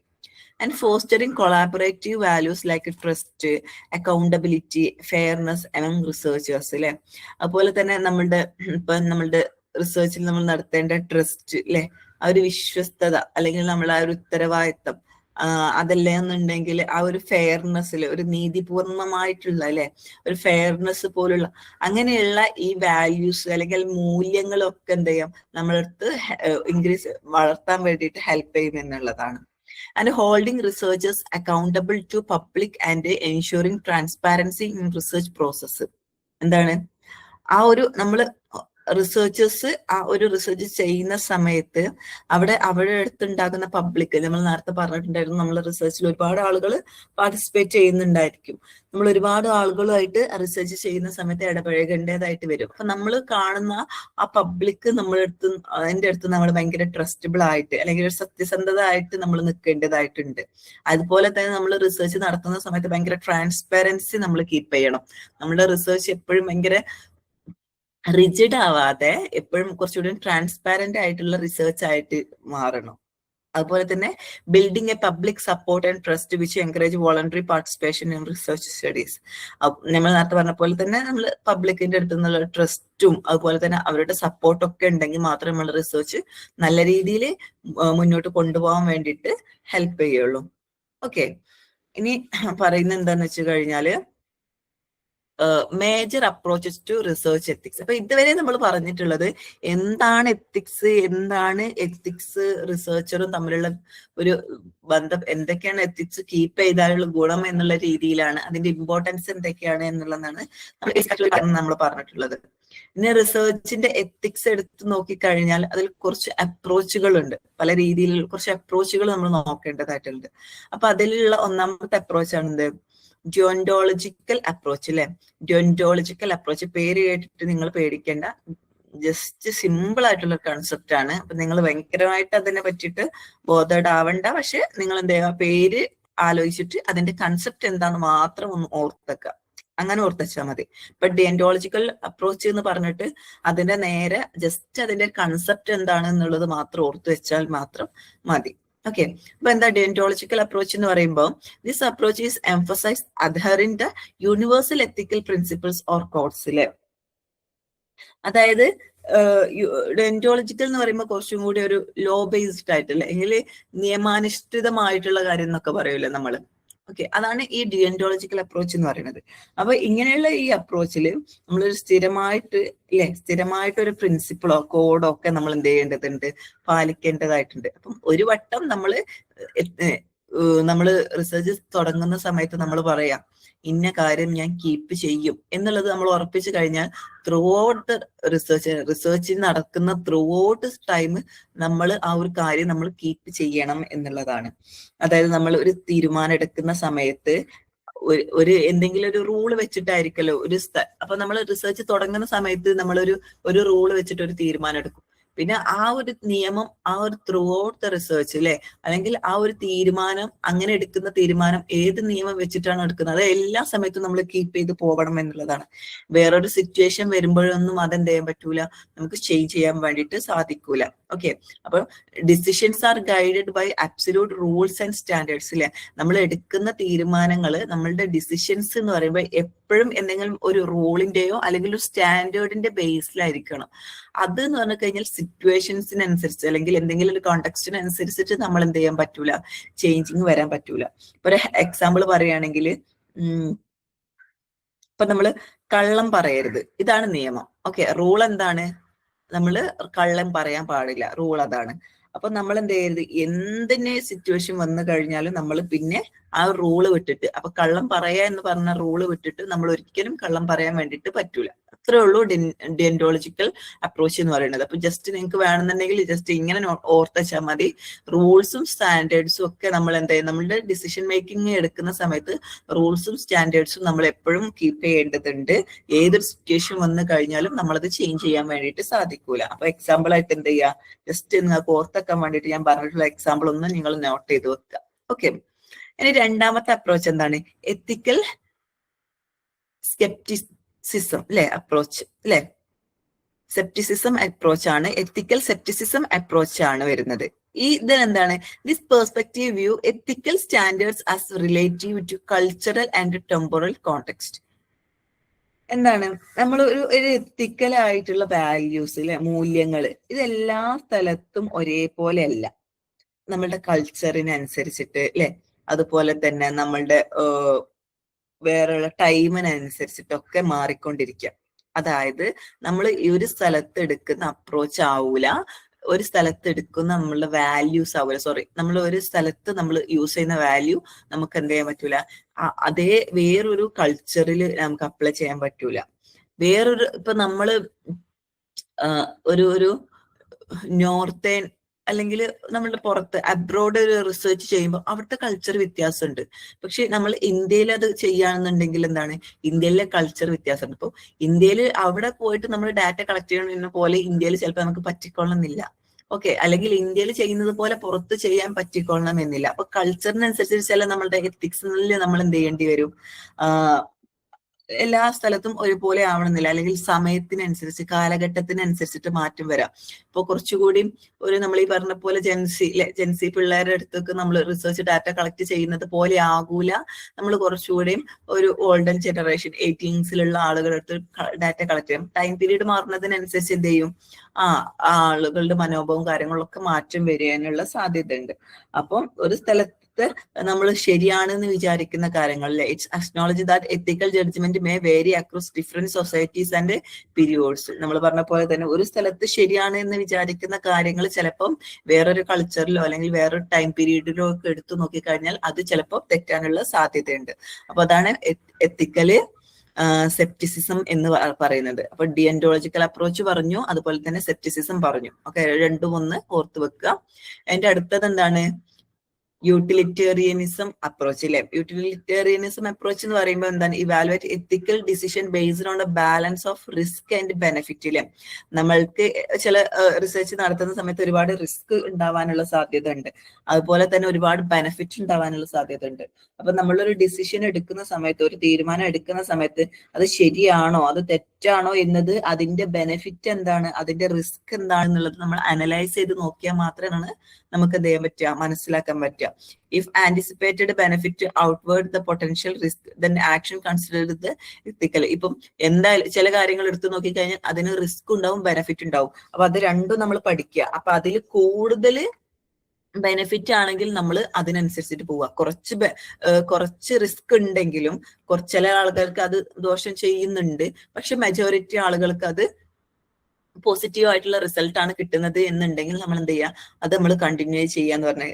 This approach emphasise maximising overall welfare or യൂട്ടിലിറ്റിയിലെ മാക്സിമൈസ് അല്ലെ, ഏറ്റവും കൂടുതൽ എല്ലാ ആളുകൾക്കും എന്താ പറയാ അതിന്റെ ഒരു ബെനിഫിറ്റ് കിട്ടുകയാണ് എന്നുണ്ടെങ്കിൽ അത് നമ്മൾക്ക് കണ്ടിന്യൂ ചെയ്യാം. അതിൽ കുറച്ച് ആളുകളുടെ ഇൻട്രസ്റ്റ് അല്ലെ, ചില ആളുകളുടെ ഇൻട്രസ്റ്റ് ഒക്കെ നമ്മൾ എന്ത് ചെയ്യേണ്ടി വരും, സാക്രിഫൈസ് ചെയ്യേണ്ടി വരും എന്നുള്ളതാണ്. ഓക്കെ, ഇത്രയാണ് 3 അപ്രോച്ചസ് ആണ് വരുന്നത്. എന്തൊക്കെയാണ്? ഡിയന്റോളജിക്കൽ അപ്രോച്ച് ഉണ്ട്, സെപ്റ്റിസിസം അപ്രോച്ച് ഉണ്ട്, യൂട്ടിലിറ്റേറിയനിസം അപ്രോച്ചും ഉണ്ട്. ഓക്കെ, അപ്പം ഡിയന്റോളജിക്കലിൽ മെയിൻ ആയിട്ട് വരുന്നത് എന്താണ്? ഒരുപാട് നമ്മൾ ഒരേ സംഭവം തന്നെ കീപ്പ് ചെയ്യുക എന്നുള്ളതാണ്. സെപ്റ്റിസിസത്തിൽ പറയുന്നത് ടൈമിനും കൾച്ചറിനും അനുസരിച്ചിട്ട് വേരി ചെയ്യണം എന്നുള്ളതാണ്. യൂട്ടിലിറ്റേറിയനിസം എന്ന് പറയുന്നത് എന്താ, റിസ്ക്കും ബെനിഫിറ്റും ഉണ്ടാകും. അപ്പൊ നമ്മളത് കമ്പയർ ചെയ്തിട്ട് അതിൽ ഏറ്റവും കൂടുതൽ ഏതാണോ വരുന്നത് അതിനനുസരിച്ചിട്ടാണ് നമ്മൾ ഡിസിഷൻ എടുക്കേണ്ടത് എന്നാണ് യൂട്ടിലിറ്റേറിയനിസംകാര് പറയുന്നത്. ഓക്കെ, ഇനി desirable elements to ensure ethics in research. ഈ ഒരു ടോപ്പിക്കും കൂടി കഴിഞ്ഞു കഴിഞ്ഞാൽ നമ്മൾ ഈ ഒരു ഇത് നമുക്ക് കഴിയും. ഓക്കെ, അപ്പൊ എന്താണ്, ജസ്റ്റ് നിങ്ങൾക്ക് അറിയുന്ന കാര്യങ്ങൾ എങ്ങനെയാണ് നമ്മളൊന്ന് ഓർത്തുവെച്ചാൽ മതി. എന്തൊക്കെയാണ് എത്തിക്സിൽ ഇൻക്ലൂഡ് ചെയ്യുക എന്നുള്ളതാണ്. എന്തൊക്കെ കാര്യങ്ങൾ എത്തിക്സ് പറയുന്ന സമയത്ത് ഇൻക്ലൂഡ് ചെയ്യുമെന്ന് ചോദിച്ചു കഴിഞ്ഞാല് ഹോണസ്റ്റി ആൻഡ് ട്രാൻസ്പാരൻസി അല്ലെ, ഫസ്റ്റത്തെ എന്താണ് ഹോണസ്റ്റി ആൻഡ് ട്രാൻസ്പാരൻസി. റിസർച്ചേഴ്സ് എന്താണ് are expected to report data, result, methods and publication status accurately and truthfully അല്ലെ. ഒരു റിസർച്ചർ ഭയങ്കര ഹോണസ്റ്റ് ആയിരിക്കണം, ഭയങ്കര ട്രാൻസ്പാരന്റ് ആയിരിക്കണം. അവര് എന്താ ഡാറ്റ കളക്ട് ചെയ്യുന്ന സമയത്ത് അല്ലെങ്കിൽ ഡാറ്റ റിപ്പോർട്ട് ചെയ്യുന്ന സമയത്ത്, ഡാറ്റന്റെ റിസൾട്ട് എടുക്കുന്ന സമയത്ത്, അതിൽ യൂസ് ചെയ്യുന്ന മെത്തേഡ്സിന്റെ സമയത്ത്, അല്ലെങ്കിൽ നമ്മളുടെ റിസർച്ച് പബ്ലിക്കേഷൻ ചെയ്യുന്ന സമയത്തൊക്കെ ഭയങ്കര ഒരു എന്ത് ചെയ്യണം, അക്യുറേറ്റ് ആയിട്ട് അല്ലെ, അക്യുറേറ്റ് കൃത്യമായിട്ടുള്ള രീതിയിലും അതുപോലെ ട്രൂത്ത്ഫുൾ ആയിട്ടും സത്യസന്ധമായിട്ടുള്ളതും ആവണം എന്നുള്ളതാണ്. അതുപോലെ തന്നെ transparency reporting help maintaining the integrity of research outcome and foster trust among the stakeholders അല്ലെ. നമ്മൾ റിസർച്ചായിട്ട് ബന്ധപ്പെട്ടിരിക്കുന്ന അല്ലെങ്കിൽ നമ്മൾ ഫണ്ടഡ് ആയിട്ടുള്ള ആളുകളുടെ അടുത്തുനിന്ന് സ്റ്റേക്ക് ഹോൾഡേഴ്സിന്റെ അടുത്തുള്ള ഒരു ട്രസ്റ്റ് ബിൽഡ് ചെയ്യാനൊക്കെ നമ്മൾ അല്ലെങ്കിൽ അത് ട്രാൻസ്പാരന്റ് ആയിട്ട് നിൽക്കുന്നത് അത്യാവശ്യമാണ്. രണ്ടാമത്തേത് പറഞ്ഞാൽ എന്താണ്, ഒബ്ജക്ടിവിറ്റി ആൻഡ് ബയാസ് അവോയ്ഡൻസ്. ഇത് നമ്മളൊക്കെ പറഞ്ഞിട്ടുള്ള കാര്യം തന്നെയാണ്, കുറച്ചുകൂടി പോയിന്റ് വൈസ് ആയിട്ട് പറയാമെന്ന് മാത്രമേ ഉള്ളൂ കേട്ടോ. ഒബ്ജക്ടിവിറ്റി ആൻഡ് ബയാസ് അവോയ്ഡൻസ്, അതായത് ഒബ്ജക്ടിവിറ്റി എന്ന് പറയുമ്പോൾ എന്താണ്, ഒരു കുറച്ചുകൂടി നമ്മളുടെ പേഴ്സണൽ ആയിട്ടുള്ള കാര്യത്തിന് അപ്പുറത്തേക്കുള്ള അല്ലെ, അങ്ങനെ വരണം. അപ്പൊ ഒബ്ജക്ടിവിറ്റി എന്ന് പറയുന്നത് ക്രൂഷ്യൽ ആണ് ടു പ്രിവെന്റ് ബയാസ് ഇല്ലാതെ നിൽക്കാന്. ബയാസ് എന്ന് പറഞ്ഞു കഴിഞ്ഞാൽ എന്താണ്, ഒരു എന്തെങ്കിലും ഒരു സിറ്റുവേഷൻ വരുമ്പോൾ നമ്മളുടെ ഒരു ഇഷ്ടത്തിനനുസരിച്ചിട്ട് മാത്രം ചെയ്യുക എന്നുള്ളതിന്റെ അപ്പുറത്തേക്കായിട്ടുള്ളേ. അപ്പൊ അങ്ങനെ ഒരു ബയാസോ അല്ലെങ്കിൽ നമ്മളുടെ ഒരു നമ്മൾ പറയുന്ന പോലെ നമ്മളുടെ ഒരു ഇഷ്ടം അതിലേക്ക് ഇൻക്ലൂഡ് ചെയ്യുന്നതിന് പകരമായിട്ട് അങ്ങനെ ചെയ്ത് കഴിഞ്ഞാൽ എന്താണ്, നമ്മുടെ റിസൾട്ട് കറക്റ്റ് ആവണം എന്നില്ല. എല്ലാ സ്റ്റേജിലും റിസർച്ച് നടത്തുന്ന എല്ലാ സ്റ്റേജിലും ഒരു ബയാസ് വരാതെ കീപ്പ് ചെയ്യേണ്ടതുണ്ട്. അതായത് ഇപ്പൊ നമ്മൾ എക്സ്പെരിമെന്റൽ ഡിസൈൻ എന്തെങ്കിലും ഒരു എക്സ്പെരിമെന്റ് ചെയ്യുന്ന സമയത്ത് നമ്മൾ എന്ത് ചെയ്യാണ്, ഇന്ന റിസൾട്ട് കിട്ടണം വിചാരിച്ചിട്ട് ആ എക്സ്പെരിമെന്റിൽ നമ്മൾ നമ്മളുടേതായിട്ടുള്ള ഒരു സംഭവം ഇട്ടുകൊടുക്കുക. അത് പറ്റൂല. പിന്നെ ഡാറ്റ അനാലിസിസ് ചെയ്യുമ്പോൾ നമ്മൾ പറയാം ആ റിസൾട്ട് ഇങ്ങനെ വരട്ടെ എന്ന് പറഞ്ഞിട്ട് നമ്മൾ ആ ഡാറ്റ അനാലിസിസിന്റെ സമയത്ത് കുറച്ച് മാറ്റങ്ങൾ വരുത്തുക, അല്ലെങ്കിൽ ഇന്റർപ്രിട്ടേഷന്റെ സമയത്ത്, പിയർ റിവ്യൂവിന്റെ സമയത്ത്. അപ്പൊ അങ്ങനെയൊന്നും ഉണ്ടാവാൻ വേണ്ടിയിട്ട് പാടില്ല എന്നുള്ളതാണ്. Bias can skew result and undermine the reliability and validity of research findings അല്ലെ. എന്താണ് ഒരു റിസൾട്ടിലെ അങ്ങനെയൊക്കെ ചെയ്ത് കഴിഞ്ഞാൽ, ബയാസ് ഉണ്ടായി കഴിഞ്ഞാൽ നമ്മളുടെ റിസൾട്ടിൽ തെറ്റ് വരാനുള്ള സാധ്യതകൾ ഉണ്ട് എന്നുള്ളതാണ്. അതുപോലെ തന്നെ മൂന്നാമത്തെ എന്താണ്, integrity and consistency. Integrity and conducting research with sincerity and striving for consistency in throughout the action. നമ്മളുടെ റിസർച്ചിന്റെ ത്രൂ ഔട്ട് നമ്മൾ എന്ത് കാണിക്കണം, ആ ഒരു സിൻസിയാരിറ്റിയിലെ ആ ഒരു ഫെയർനെസ് അല്ലെങ്കിൽ ആ ഒരു സിൻസിയാരിറ്റി കാണിക്കണം. അതുപോലെ തന്നെ ഭയങ്കര കൺസിസ്റ്റൻസ് ആയിട്ടിരിക്കണം, നമ്മളൊരു സ്ഥിരത ഉണ്ടായിരിക്കണം നമ്മളുടെ റിസർച്ച് ചെയ്യുന്ന സമയത്ത്. Consistent adherent the ethical principle enhances the credibility of research and their work. നമ്മൾ ഒരു കൺസിസ്റ്റൻസ് ആയിട്ട് ഒരു സ്ഥിരതയോട് കൂടിയിട്ടാണ് നമ്മൾ എന്ത് ചെയ്യുന്നത്, നമ്മൾ ആ ഒരു സ്ഥിരത കീപ്പ് ചെയ്തിട്ടാണ് നമ്മൾ റിസർച്ച് ചെയ്യുന്ന സമയത്ത് എന്ന് പറഞ്ഞു കഴിഞ്ഞാൽ എന്താണ്, നമുക്ക് ആ ഒരു റിസർച്ചിന്റെ ആ ഒരു ക്രെഡിബിലിറ്റി കാത്തു സൂക്ഷിക്കാൻ വേണ്ടിയിട്ട് സാധിക്കും എന്നുള്ളതാണ്. Okay. And carefulness and proper documentation. ഇങ്ങനെയുള്ള എത്തിക്സുകളൊക്കെയാണ് നമ്മൾ കാണിക്കേണ്ടത് എന്നുള്ളതാണ് കേട്ടോ പറയുന്നത്. കൺഫ്യൂഷൻ ആകരുത്. ഇങ്ങനെയുള്ള എത്തിക്സുകളൊക്കെയാണ് നമ്മൾ എന്ത് ചെയ്യേണ്ടത്, നമ്മൾ കീപ്പ് ചെയ്ത് പോവേണ്ടത് എന്നുള്ളതാണ് നമ്മൾ ഇപ്പൊ പറഞ്ഞുകൊണ്ടിരിക്കുന്നത്. Researchers must exercise care to avoid careless errors and negligence to in conducting research. അതായത് നമ്മൾ ഭയങ്കര കെയർഫുൾ ആയിരിക്കണം, പ്രോപ്പർ ആയിട്ടുള്ള ഒരു ഡോക്യുമെന്റേഷൻ നമ്മുടെ അടുത്ത് ഉണ്ടായിരിക്കണം. അപ്പൊ ചില സിറ്റുവേഷൻസ് വരുമ്പോൾ നമ്മൾ എന്താ റിസർച്ച് ചെയ്യുന്ന സമയത്ത് നമ്മൾ എന്ത് ചെയ്യണം, care to avoid the carelessness. നമ്മളുടെ ഒരു കെയർലെസ്നെസ് കൊണ്ട് നമുക്കൊരു എറർ വരാനുള്ള സാധ്യതകളൊക്കെ നമ്മൾ എന്ത് ചെയ്യണം, അവോയ്ഡ് ചെയ്യണം എന്നുള്ളതാണ്. Okay. Proper documentation of all research aspects ensure accountability and reproducibility and transparency. നമ്മൾ എല്ലാ കാര്യങ്ങളും പ്രോപ്പർ ആയിട്ട് നമ്മളുടെ റിസർച്ചിൽ കിട്ടുന്ന അല്ലെങ്കിൽ റിസർച്ചിൽ ചെയ്യുന്ന എല്ലാ കാര്യങ്ങളും പ്രോപ്പർ ആയിട്ട് നമ്മൾ ഡോക്യുമെന്റ് ചെയ്യുകയാണെങ്കിൽ, അത് എഴുതി കൃത്യമായിട്ട് അതിന്റെ തെളിവുകളോട് കൂടി ഡോക്യുമെന്റ് ചെയ്യുകയാണെങ്കിൽ മാത്രമാണ് നമ്മളുടെ ഒരു റിസർച്ചിന്റെ ട്രാൻസ്പാരൻസി ആണെങ്കിലും അതിന്റെ ഒരു റീപ്രൊഡ്യൂസിബിലിറ്റി ആണെങ്കിലും അക്കൗണ്ടബിലിറ്റി ആണെങ്കിലും ഒക്കെ നമുക്ക് കാത്തു സൂക്ഷിക്കാൻ വേണ്ടിയിട്ട് സാധിക്കുക എന്നുള്ളതാണ്. And openness and collaboration. നമ്മൾ നേരത്തെ പറഞ്ഞ പോലെ തന്നെ ഒരു തുറന്ന സമീപനം ആവശ്യമുണ്ട് അല്ലെ. ഡാറ്റ കളക്ട് ചെയ്യുന്ന സമയത്ത് കോൺഫിഡൻഷ്യാലിറ്റി ആവശ്യമുണ്ട്. അറ്റ് എ ടൈം നമുക്കൊരു ഭയങ്കര കുറച്ചുകൂടി ഓപ്പൺ മൈൻഡോട് കൂടിയിട്ട് നമ്മൾ എന്ത് ചെയ്യേണ്ടതുണ്ട്, റിസർച്ച് ചെയ്യേണ്ടതുണ്ട്. ഇപ്പൊ ഡാറ്റ കളക്ട് ചെയ്യുന്ന സമയത്താണെങ്കിലും റിസൾട്ടിന്റെ സമയത്താണെങ്കിലും എന്തെങ്കിലും ഐഡിയാസും ടൂൾസ് എടുക്കുന്ന സമയത്ത് അല്ലെങ്കിൽ റിസോഴ്സസ് കണക്ട് ചെയ്യുന്ന സമയത്തൊക്കെ ഒരു ട്രാൻസ്പാരൻസിയും ഓപ്പൺനെസ്സും നമ്മൾ കീപ്പ് ചെയ്യണം എന്നാണ്. Research should be respective to criticism and new ideas, fostering collaboration, knowledge exchange within the research community. നമ്മുടെ ആ റിസർച്ച് കമ്മ്യൂണിറ്റിയിൽ നിന്ന് നമുക്ക് നമ്മളെ നോളജ് എക്സ്ചേഞ്ച് ചെയ്യാൻ വേണ്ടിയിട്ട്, അതല്ലെങ്കിൽ പുതിയ ഐഡിയകൾ കൊണ്ടുവരാൻ വേണ്ടിയിട്ട്, ഇങ്ങനെയുള്ള കാര്യങ്ങൾക്കൊക്കെ നമ്മൾ ഭയങ്കരമായിട്ട് ഓപ്പൺനെസ് ആയിട്ട് നിൽക്കുക, അല്ലെങ്കിൽ കുറച്ചുകൂടി തുറന്ന സമീപനം കാണിച്ച് നിൽക്കുക, അല്ലെങ്കിൽ കൊളാബറേറ്റ് ആയിട്ട് നിൽക്കുക എന്നുള്ളത് അത്യാവശ്യമായിട്ടുള്ളതാണ്. And respect for intellectual property right. അതായത് ഇപ്പൊ നമുക്കൊരു അറിയാം, ഒരു ഇന്റലക്ച്വൽ പ്രോപ്പർട്ടി റൈറ്റ് എന്നൊക്കെ പറയുമ്പോ എന്താ, നമ്മളൊരു ഭൗതികപരമായിട്ടുള്ള സ്വത്തവകാശം എന്നൊക്കെ പറയും.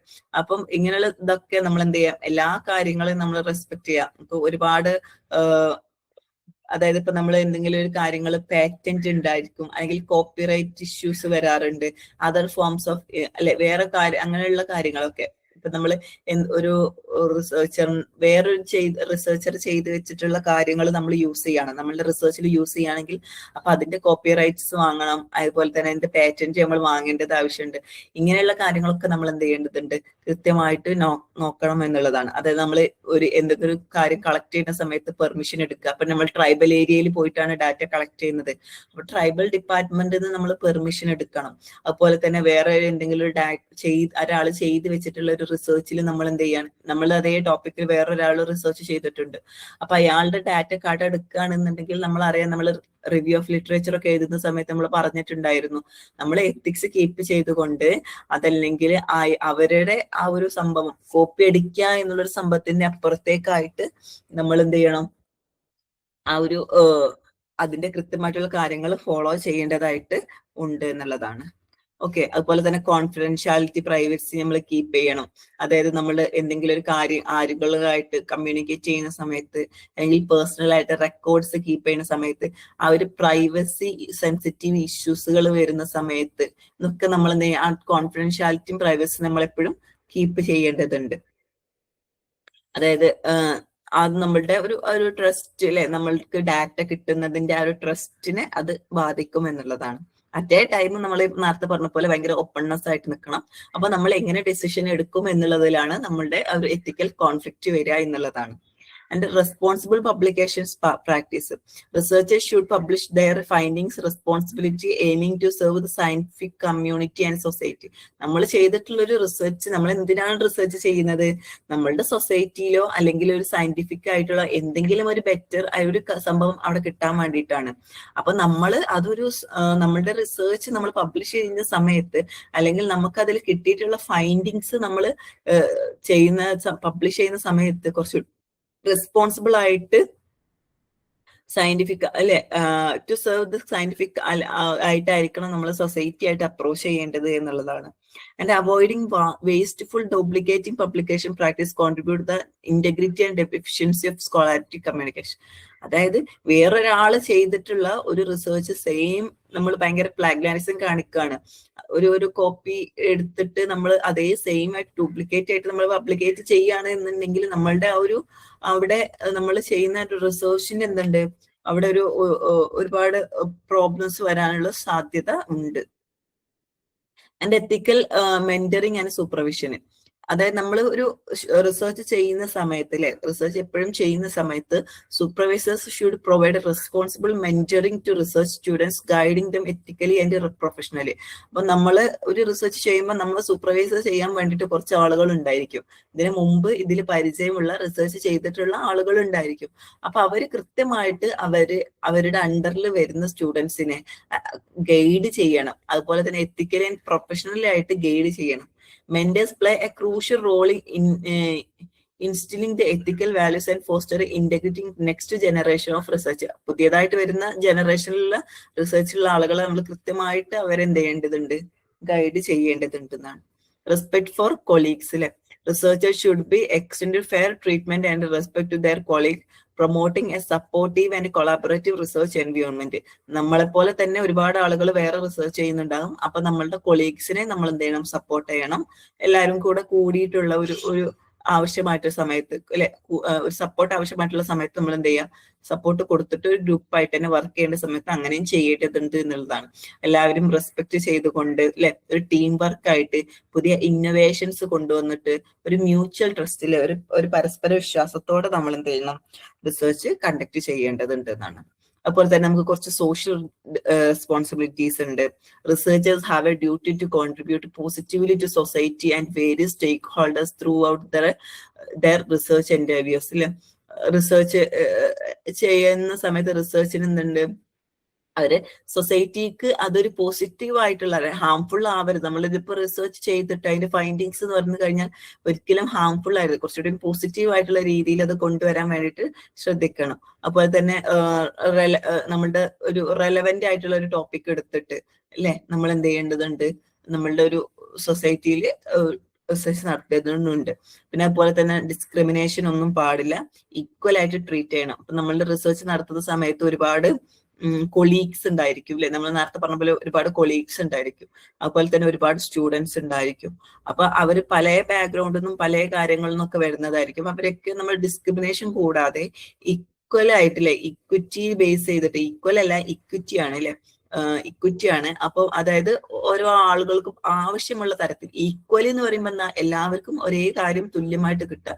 ഇക്വിറ്റി എന്ന് പറയുമ്പോൾ ആവശ്യമുള്ളതിനനുസരിച്ച് നമ്മൾ എന്ത് ചെയ്യുക, ഓരോ ആളുകളെയും ഹെൽപ്പ് ചെയ്യുക അല്ലെ. അപ്പോൾ റിസർച്ച് മെയിൻ ആയിട്ട് ആ ഒരു ഡൈവേഴ്സിറ്റി അല്ലെങ്കിൽ ഒരു ഇന്നോവേഷൻ അല്ലെങ്കിൽ ഈക്വൽ ഓപ്പർച്യൂണിറ്റീസ് എല്ലാ റിസർച്ചേഴ്സിനും കിട്ടുക എന്നുള്ളത് എന്ത് ചെയ്യുക, ഉറപ്പുവരുത്തുക എന്നുള്ളതാണ്. അതുപോലെ തന്നെ കണ്ടിന്യൂസ് പ്രൊഫഷണൽ ഡെവലപ്മെന്റ് അല്ലെ, നമ്മളൊരു റിസർച്ചേഴ്സ് എന്ത് ചെയ്യാണ്, അവരുടെ ഒരു കോമ്പിറ്റൻസ് ഉണ്ടായിരിക്കും. നമ്മൾ സ്വാഭാവികമായിട്ട് ഒരു ഫീൽഡിൽ വർക്ക് ചെയ്യുമ്പോൾ ആളുകൾ തമ്മിലുള്ള കോമ്പിറ്റൻസ് ഉണ്ടായിരിക്കും. ആ ഒരു കോമ്പിറ്റൻസ് ഉള്ള സമയത്തും അവരെന്ത് ചെയ്യണം, അവരുടെ ഒരു പ്രൊഫഷണൽ ഡെവലപ്മെന്റിന് വേണ്ടിയിട്ട് അവിടെ ഒരു കണ്ടിന്യൂസ് ആയിട്ടുള്ള ഒരു പ്രൊഫഷണൽ ഡെവലപ്മെന്റും കൂടെ അവരെന്ത് ചെയ്യേണ്ടതുണ്ട്, കീപ്പ് ചെയ്യേണ്ടതുണ്ട് എന്നുള്ളതാണ്. And investing in skills development and knowledge advancement contribute to individual growth and progress of science as a whole. അല്ലെ, എല്ലാവരുടെയും കൂട്ടമായിട്ടുള്ള ഒരു ഡെവലപ്മെന്റ് അവിടെ ഉണ്ടായിരിക്കേണ്ടതാണ്. And compliance with the legal requirements. Researchers must ensure the legality of their research activities by adhering the relevant laws, institutional policies, and governmental regulations. Compliance with the legal standards essential to protect research participants, maintaining institutional integrity and uphold ethical standards. അല്ലെ, അതായത് നമ്മൾ എന്ത് ചെയ്യണം, research ചെയ്യുന്ന സമയത്ത് അവിടെ ഒരുപാട് legally അവർക്ക് ഒരുപാട് കാര്യങ്ങൾ ആവശ്യമായിട്ട് വരും. ഒരുപാട് ആക്ടിവിറ്റീസുകളിൽ ലീഗൽ ആവശ്യങ്ങളായിട്ട് വരും. അപ്പം നമ്മൾ റെലവെന്റ് ലോസും നമ്മുടെ ഇൻസ്റ്റിറ്റ്യൂഷൻസും പോളിസിയും ഗവൺമെന്റിന്റെ കാര്യങ്ങളും ഇതൊക്കെ നമ്മൾ എന്ത് ചെയ്യണം, നമ്മളത് നോക്കിയിട്ട് അതിനനുസരിച്ചിട്ട് വേണം നമ്മൾ ഡിസിഷൻ എടുക്കുന്ന സമയത്ത് ആണെങ്കിലൊക്കെ ചെയ്യാൻ വേണ്ടിയിട്ട്. അതുപോലെ തന്നെ ആനിമൽ വെൽഫെയർ ആൻഡ് കെയർ. ഇപ്പൊ നമ്മൾ എന്തെങ്കിലും റിസർച്ച് ചെയ്യുന്ന സമയത്ത് നമുക്കൊരു എക്സ്പെരിമെന്റിന് ആനിമൽസിന് ആവശ്യമുണ്ട്. അപ്പൊ നമ്മൾക്ക് റിസർച്ചിന് ആനിമൽസിന് ആവശ്യമുണ്ട് എന്ന് വിചാരിച്ചിട്ട് നമ്മൾ എന്ത് ചെയ്യാൻ പറ്റൂല, നമ്മൾ റിസർച്ച് ചെയ്യുന്ന സമയത്ത് ആനിമൽസിനെ ഒരു പ്രോട്ടോകോളോ കാര്യങ്ങളൊന്നും കൂടാതെ നമ്മൾ എക്സ്പെരിമെന്റ് യൂസ് ചെയ്യാൻ വേണ്ടിയിട്ട് സാധിക്കൂല. എല്ലാ കാര്യങ്ങളും കീപ്പ് ചെയ്തുകൊണ്ടായിരിക്കണം നമ്മൾ ആനിമൽസിനെ എടുക്കുകയാണെങ്കിൽ അത് ചെയ്യേണ്ടത്. അപ്പോൾ ethical treatment of animal in research respect the right and minimise harm, ensuring ethical conduct and scientific integrity. അല്ലെ, നമ്മൾ അവിടെയും എന്ത് ചെയ്യേണ്ടതുണ്ട്, അവർക്കൊരു ഹാമും വരാതെ ആ ഒരു ആനിമൽ ആണെങ്കിലും അവരുടെ റൈറ്റ് റെസ്പെക്ട് ചെയ്തുകൊണ്ടായിരിക്കണം നമ്മൾ ഒരു ഡിസിഷൻസ് എടുക്കേണ്ടത്. അതുപോലെ തന്നെ സ്റ്റേക്ക് ഹോൾഡേഴ്സ് ഇൻ റിസർച്ച്. നമ്മളുടെ റിസർച്ചിന് ഫണ്ട് ചെയ്യുന്ന ഒരുപാട് ആളുകൾ ഉണ്ടായിരിക്കും. റിസർച്ച് പ്രോസസ്സ് മെയിൻ 3 പ്രൈമറി സ്റ്റേക്ക് ഹോൾഡേഴ്സ് ആണ് ഉണ്ടാകുക. ഒന്ന് അതിലുള്ള പാർട്ടിസിപ്പൻസ് അല്ലെ, അതുപോലെ തന്നെ അല്ലെങ്കിൽ നമ്മളെ ആ ഒരു സബ്ജക്ട്സ് എന്ന് പറയും. അതുപോലെ തന്നെ നമ്മൾ റിസർച്ച് ചെയ്യുന്ന റിസർച്ചേഴ്സ്, അതുപോലെ തന്നെ ഫണ്ടിങ് ഓർഗനൈസേഷൻ. ഇങ്ങനെ 3 പാർട്ടിസിപ്പൻസ്, റിസർച്ചേഴ്സ്, ഫണ്ടിങ് ഓർഗനൈസേഷൻ എന്ന് പറഞ്ഞിട്ടുള്ള 3 സ്റ്റേക്ക് ഹോൾഡേഴ്സ് ആണ് സാധാരണയായിട്ട് റിസർച്ചിൽ കാണുന്നത്. അപ്പം അവരൊക്കെ എന്ത് ചെയ്യണം, നമ്മൾ കൃത്യമായിട്ടുള്ള രീതിയിൽ മുന്നോട്ട് കൊണ്ടുപോകണം. അതുപോലെ തന്നെ അടുത്തത് എത്തിക്കൽ ഇഷ്യൂ റിലേറ്റിംഗ് ടു പാർട്ടിസിപ്പൻസ് അല്ലെ, നമ്മളുടെ റിസർച്ചിൽ പാർട്ടിസിപ്പേറ്റ് ചെയ്യുന്ന ഒരുപാട് ആളുകൾ ഉണ്ടായിരിക്കും. അവരുടെയൊക്കെ നമ്മൾ കൺസിഡർ ചെയ്യണം. അവരുടെയൊക്കെ വെൽബീയിങ് അല്ലെങ്കിൽ അവരുടെയൊക്കെ ഒരു വെൽഫെയർ നമ്മൾ കീപ്പ് ചെയ്യണം. അവരുടെ റൈറ്റിന് നമ്മൾ എന്ത് ചെയ്യാൻ പറ്റില്ല, അല്ലെങ്കിൽ അവരുടെ പ്രൈവസി ഒക്കെ നമ്മൾ എന്ത് ചെയ്യേണ്ടതുണ്ട്, കീപ്പ് ചെയ്ത് പോകണം എന്നുള്ളതാണ്. അതിന്റെ ഹിസ്റ്റോറിക്കൽ എത്തിക്കൽ വയലേഷൻസ്, അതായത് നമ്മൾ പാസ്റ്റിൽ നടന്നിട്ടുള്ള ഒരുപാട് കാര്യങ്ങളിൽ അത് നമ്മൾ എന്ത് ചെയ്യാണ്, ഇപ്പൊ നമ്മൾ പണ്ട് നാസി കോൺസെൻട്രേഷൻ ക്യാമ്പിൽ നടന്നിട്ടുള്ള പ്രശ്നങ്ങൾ, ഇതൊക്കെ വെച്ചിട്ട് നമ്മൾ, അല്ലെങ്കിൽ ഹിസ്റ്ററിയിൽ വന്നിട്ടുള്ള കാര്യങ്ങൾ വെച്ചിട്ട് നമ്മൾ റിസർച്ച് ചെയ്യുന്ന സമയത്ത് നമ്മൾ അവിടെ അവിടെ കുറച്ച് കാര്യങ്ങൾ നമ്മൾ എന്ത് ചെയ്യേണ്ടത്, കൃത്യമായിട്ട് കീപ്പ് ചെയ്യേണ്ടത് ഉണ്ട് പാസ്റ്റിലുള്ള കാര്യങ്ങളെ കുറിച്ചിട്ട് റിസർച്ച് ചെയ്യുന്ന സമയത്ത്. അതുപോലെ തന്നെ നമ്മൾ കൺസെന്റ് വാങ്ങിക്കണം അല്ലെ, നമ്മൾ ഇൻഫോംഡ് കൺസെന്റ് ആൻഡ് പ്രൈവസി, അതായത് വോളണ്ടറി പാർട്ടിസിപ്പേഷൻ, നമ്മൾ ഇതിൽ പങ്കെടുക്കുന്ന കുറച്ച് ആളുകൾ ഉണ്ടായിരിക്കും, അത് പാർട്ടിസിപ്പേറ്റ് ചെയ്യുന്ന നമ്മളുടെ ആളുകളുടെ കൺസെന്റ് നമ്മൾ വാങ്ങണം, അവരുടെ പ്രൈവസി നമ്മൾ എന്ത് ചെയ്യണം, കീപ്പ് ചെയ്യണം എന്നുള്ളതാണ്. അപ്പം എല്ലാ ആളുകളെയും റെസ്പെക്ട് ചെയ്തുകൊണ്ട് അവരുടെ പ്രൈവസിയും അവരുടെ കോൺഫിഡൻഷ്യാലിറ്റിയും റിസർച്ച് നടക്കുന്ന മുഴുവൻ സമയത്ത് നമ്മൾ എന്ത് ചെയ്യണം, കീപ്പ് ചെയ്യണം. അതുപോലെ തന്നെ ഭയങ്കര ഹാം ആയിട്ടുള്ള എക്സ്പ്ലോയിറ്റേഷൻ ആയിട്ടുള്ള റിസർച്ചും കാര്യങ്ങളും നമ്മൾ അവോയ്ഡ് ചെയ്യണം. ഇപ്പൊ നമ്മളുടെ റിസർച്ചിലുള്ള പാർട്ടിസിപ്പൻസിന് അല്ലെങ്കിൽ ഡാറ്റ കളക്ട് ചെയ്യാൻ വേണ്ടിയിട്ട് ഭയങ്കര ഡേഞ്ചർ ആയിട്ടുള്ള ഒരു സ്ഥലത്തേക്ക് വിടുക, അല്ലെങ്കിൽ ഭയങ്കര അവർക്ക് ഹാം ഉണ്ടാകുന്ന രീതിയിൽ നമ്മൾ അവരുടെ ഡാറ്റ കളക്ട് ചെയ്യാൻ പറയുക, അല്ലെങ്കിൽ നമുക്കാണെങ്കിലും റിസർച്ച് ചെയ്യുന്ന നമുക്കാണെങ്കിലും, അല്ലെങ്കിൽ നമുക്ക് ഡാറ്റ കളക്ട് ചെയ്യാൻ വരുന്ന ഹെൽപ്പേഴ്സിനാണെങ്കിലും ഒക്കെ നമ്മൾ അങ്ങനെ ചെയ്യുകയാണെന്നുണ്ടെങ്കിൽ അതൊന്നും ഉണ്ടാവാൻ വേണ്ടിയിട്ട് പറ്റൂല. അപ്പം റിസർച്ചേഴ്സ് എന്ത് ചെയ്യണം, minimise the risk of physical or psychological harm. നമ്മൾ നേരത്തെ പറഞ്ഞു റിസ്ക് നമ്മൾ എടുക്കേണ്ടി വരും, പക്ഷെ നമ്മൾ ആ റിസ്ക് എടുക്കുന്ന അളവ് നമ്മൾ എന്ത് ചെയ്യണം, ഫിസിക്കൽ അല്ലെങ്കിൽ സൈക്കോളജിക്കൽ ആയിട്ടുള്ള റിസ്ക് നമ്മൾ എടുക്കുമ്പോൾ അത് കുറക്കണം എന്നുള്ളതാണ്. പിന്നെ നമ്മൾ ഡാറ്റ കളക്ട് ചെയ്യാൻ ചിലപ്പോൾ പോകുന്നത് ഒരുപാട് വൾണറബിൾ പോപ്പുലേഷൻസിന്റെ ഒക്കെ അടുത്തായിരിക്കും. അപ്പൊ അവര് നമ്മൾ എന്ത് ചെയ്യാൻ പാടില്ല, ചൂഷണം ചെയ്യാൻ വേണ്ടിയിട്ട്, എക്സ്പ്ലോയിറ്റേഷൻ ചെയ്യാൻ വേണ്ടിയിട്ട് പാടില്ല എന്നുള്ളതാണ്. അപ്പൊ എത്തിക്കൽ റിസർച്ചിൽ പ്രയോറിറ്റൈസ് പാർട്ടിസിപ്പൻസ് വെൽബീയിങ് ഇല്ലേ, നമ്മൾ നേരത്തെ പറഞ്ഞ പോലെ അതിൽ പങ്കെടുക്കുന്ന പാർട്ടിസിപ്പൻസിന്റെ വെൽബീയിങ്ങിനാണ് അതുപോലെ തന്നെ അവിടെ ഒരു കോൺസിക്വൻസ് അല്ലെങ്കിൽ നെഗറ്റീവ് ആയിട്ടുള്ള ഒരു കാര്യം അവിടെ ഉണ്ടാവരുത് എന്നുള്ളൊരു സംഭവം എന്ത് ചെയ്യണം, നമ്മൾ ഉറപ്പ് വരുത്തേണ്ടതായിട്ട് ഉണ്ട്. ഓക്കെ, ഇത്രയാണ് ഇപ്പൊ നമ്മൾ ഈ പറഞ്ഞപ്പോ ഇതൊക്കെയാണ് മെയിൻ ആയിട്ട് റിസർച്ച് അല്ലെങ്കിൽ എത്തിക്സ്. റിസർച്ചിലുള്ള എത്തിക്സ് വരുമ്പോൾ നമ്മൾ ശ്രദ്ധിക്കേണ്ടതായിട്ടുള്ള കാര്യങ്ങളാണ് നമ്മൾ പറഞ്ഞിട്ടുണ്ടായിരുന്നത്. ഇനി ഒരു എത്തിക്കൽ ഇഷ്യൂ റിലേറ്റഡ് ടു റിസർച്ചറുമായിട്ട് ബന്ധപ്പെട്ട് നിൽക്കുമ്പോൾ researchers must uphold ethical standard in all aspects of their work അല്ലെ. അവരുടെ വർക്കിന്റെ എല്ലാ സമയത്തും അവരെന്ത് ചെയ്യണം, ഒരുപാട് എത്തിക്കൽ സ്റ്റാൻഡേർഡ്സ് കീപ്പ് ചെയ്തിട്ട് വേണം ഉണ്ടാവാൻ, ഇൻക്ലൂഡിങ് അവരുടെ സ്റ്റഡി ഡിസൈൻ. അവർ ഡിസൈൻ ചെയ്യുമ്പോൾ ഡാറ്റ കളക്ഷന്റെ സമയത്തും അനലൈസിങ്ങിന്റെ സമയത്തും റിപ്പോർട്ടിങ്ങിന്റെ സമയത്തൊക്കെ അവർ ഒരുപാട് കാര്യങ്ങൾ ശ്രദ്ധിക്കേണ്ടതായിട്ടുണ്ട്. അപ്പം അതുപോലെ തന്നെ റിസർച്ചേഴ്സ് എന്ത് ചെയ്യണം, maintain objectively and avoid biasing research. നമ്മൾ നേരത്തെ പറഞ്ഞിട്ടുള്ളതാണ്, ബയാസ് ഉണ്ടാവാതെ ശ്രദ്ധിക്കണം, ഭയങ്കര ഒബ്ജക്റ്റീവ് ആയിട്ടിരിക്കണം, സബ്ജക്റ്റീവ് ആവാൻ പാടില്ല, ഒബ്ജക്റ്റീവ് ആയിട്ടിരിക്കണം. ഡാറ്റ അനാലിസിസിന്റെ സമയത്താണെങ്കിലും റിപ്പോർട്ടിങ്ങിന്റെ സമയത്താണെങ്കിലും ഒക്കെ അവരുടേതായിട്ടുള്ള ഒരു സ്വന്തം കാര്യങ്ങളെ ബയാസ് വരാതിരിക്കാൻ വേണ്ടിയിട്ട് ശ്രദ്ധിക്കുക എന്നുള്ളതാണ്. അതുപോലെ തന്നെ research methodology and integrity. Researchers എന്ത് ചെയ്യണം, must be use appropriate and ethical research methodology, avoiding deliberate biasing, misinterpretation in work. അവരുടെ ഒരു റിസർച്ചിൽ ഒരു മിസ്ഇന്റർപ്രിട്ടേഷൻ വരാതിരിക്കാൻ വേണ്ടിയിട്ട്, ബയാസ് വരാതിരിക്കാൻ വേണ്ടിയിട്ട് മെത്തഡോളജി കൃത്യമായിട്ട് ചൂസ് ചെയ്യുക എന്നുള്ളതാണ്. And preventing plagiarism and misconduct. Okay, researchers should avoid plagiarism, fabrication, falsification, and other forms of research misconduct that undermine the scientific integrity and trust. കഴിഞ്ഞ പ്രാവശ്യം ചോദിച്ചിട്ടുള്ളത് ക്വസ്റ്റ്യൻ ആണ് കേട്ടോ. ഇത് രണ്ടും സെപ്പറേറ്റ് ആയിട്ട് ചോദിച്ചിട്ടുണ്ട്. പ്ലാഗിയാറിസം ചോദിച്ചിട്ട് മിസ്കണ്ടക്റ്റും ചോദിച്ചിട്ടുണ്ട്. കഴിഞ്ഞ ഇതിൽ ചോദിച്ചിട്ടുണ്ട്, 2025 ജൂണിൽ ചോദിച്ചിട്ടുള്ള ക്വസ്റ്റ്യൻ ആണ്. ഓക്കെ, റിസർച്ചേഴ്സ് എന്ത് ചെയ്യണം, അവോയ്ഡ് അല്ലെ, അവിടെ ഒരു കോപ്പി സംതിങ്. പ്ലാഗ്ലാരിസം എന്ന് പറഞ്ഞു കഴിഞ്ഞാൽ എന്താണ്, കോപ്പി ചെയ്യാൻ വേണ്ടിയിട്ട് പറ്റൂല. അതുപോലെ തന്നെ ഫാബ്രിക്കേറ്റ് ചെയ്യാൻ പറ്റൂല. ഫാൾസിഫിക്കേഷൻ, റിസർച്ചിൽ ഒരു തെറ്റായിട്ടുള്ള ഒരു കാര്യത്തിനെ ശരിയാണ് എന്ന് കാണിക്കുക അല്ലെ. റിസൾട്ട് കിട്ടിയത് നെഗറ്റീവ് ആണെങ്കിൽ ഇല്ല, കിട്ടിയത് പോസിറ്റീവ് ആണ് എന്ന് കാണിക്കുക, അങ്ങനെയൊന്നും ഉണ്ടാവാൻ പാടില്ല. അതുപോലെ തന്നെ ഒരു മിസ്കണ്ടക്ട്, ഒരു മോശമായിട്ടുള്ള ഒരു ബിഹേവിയർ നമ്മുടെ ഭാഗത്തുനിന്ന് ഉണ്ടാവാൻ വേണ്ടിയിട്ട് പാടില്ല. അപ്പം ഭയങ്കര ഇന്റഗ്രേറ്റഡ് ആയിട്ട്, ഭയങ്കര ട്രസ്റ്റ്ഫുൾ ആയിട്ട്, ക്രെഡിബിലിറ്റി ആയിട്ട്, റെസ്പോൺസിബിൾ ആയിട്ടായിരിക്കണം നമ്മൾ എന്ത് ചെയ്യേണ്ടത്, നമ്മളുടെ റിസർച്ച് ചെയ്യാൻ വേണ്ടിയിട്ട് പറ്റുക. അല്ലാതെ മിസ്കണ്ടക്ട് ചെയ്യാനോ പ്ലാഗിയാരിസം ചെയ്യാനോ ഒന്നും പാടില്ല. അങ്ങനെ ഉണ്ടെങ്കിൽ അത് നമ്മളെ റിസർച്ചിനെ ബാധിക്കും എന്നുള്ളതാണ്. And responsible reporting. Reporting and use of information. Researchers എന്ത് ചെയ്യണം, അവരുടെ റിപ്പോർട്ട്സ് ഫൈൻഡിങ്സ് അക്യുറേറ്റ് ആയിട്ട് എത്തിക്കലി അവരെന്ത് ചെയ്യണം, റിപ്പോർട്ട് ചെയ്യേണ്ടതായിട്ട് ഉണ്ട് എന്നുള്ളതാണ്. അവരുടെ റിസർച്ചിന്റെ ഫൈൻഡിങ്സ് അല്ലെങ്കിൽ കൺക്ലൂഷൻസ് അക്യുറേറ്റ് ആയിട്ട് റിപ്പോർട്ട് ചെയ്യാം.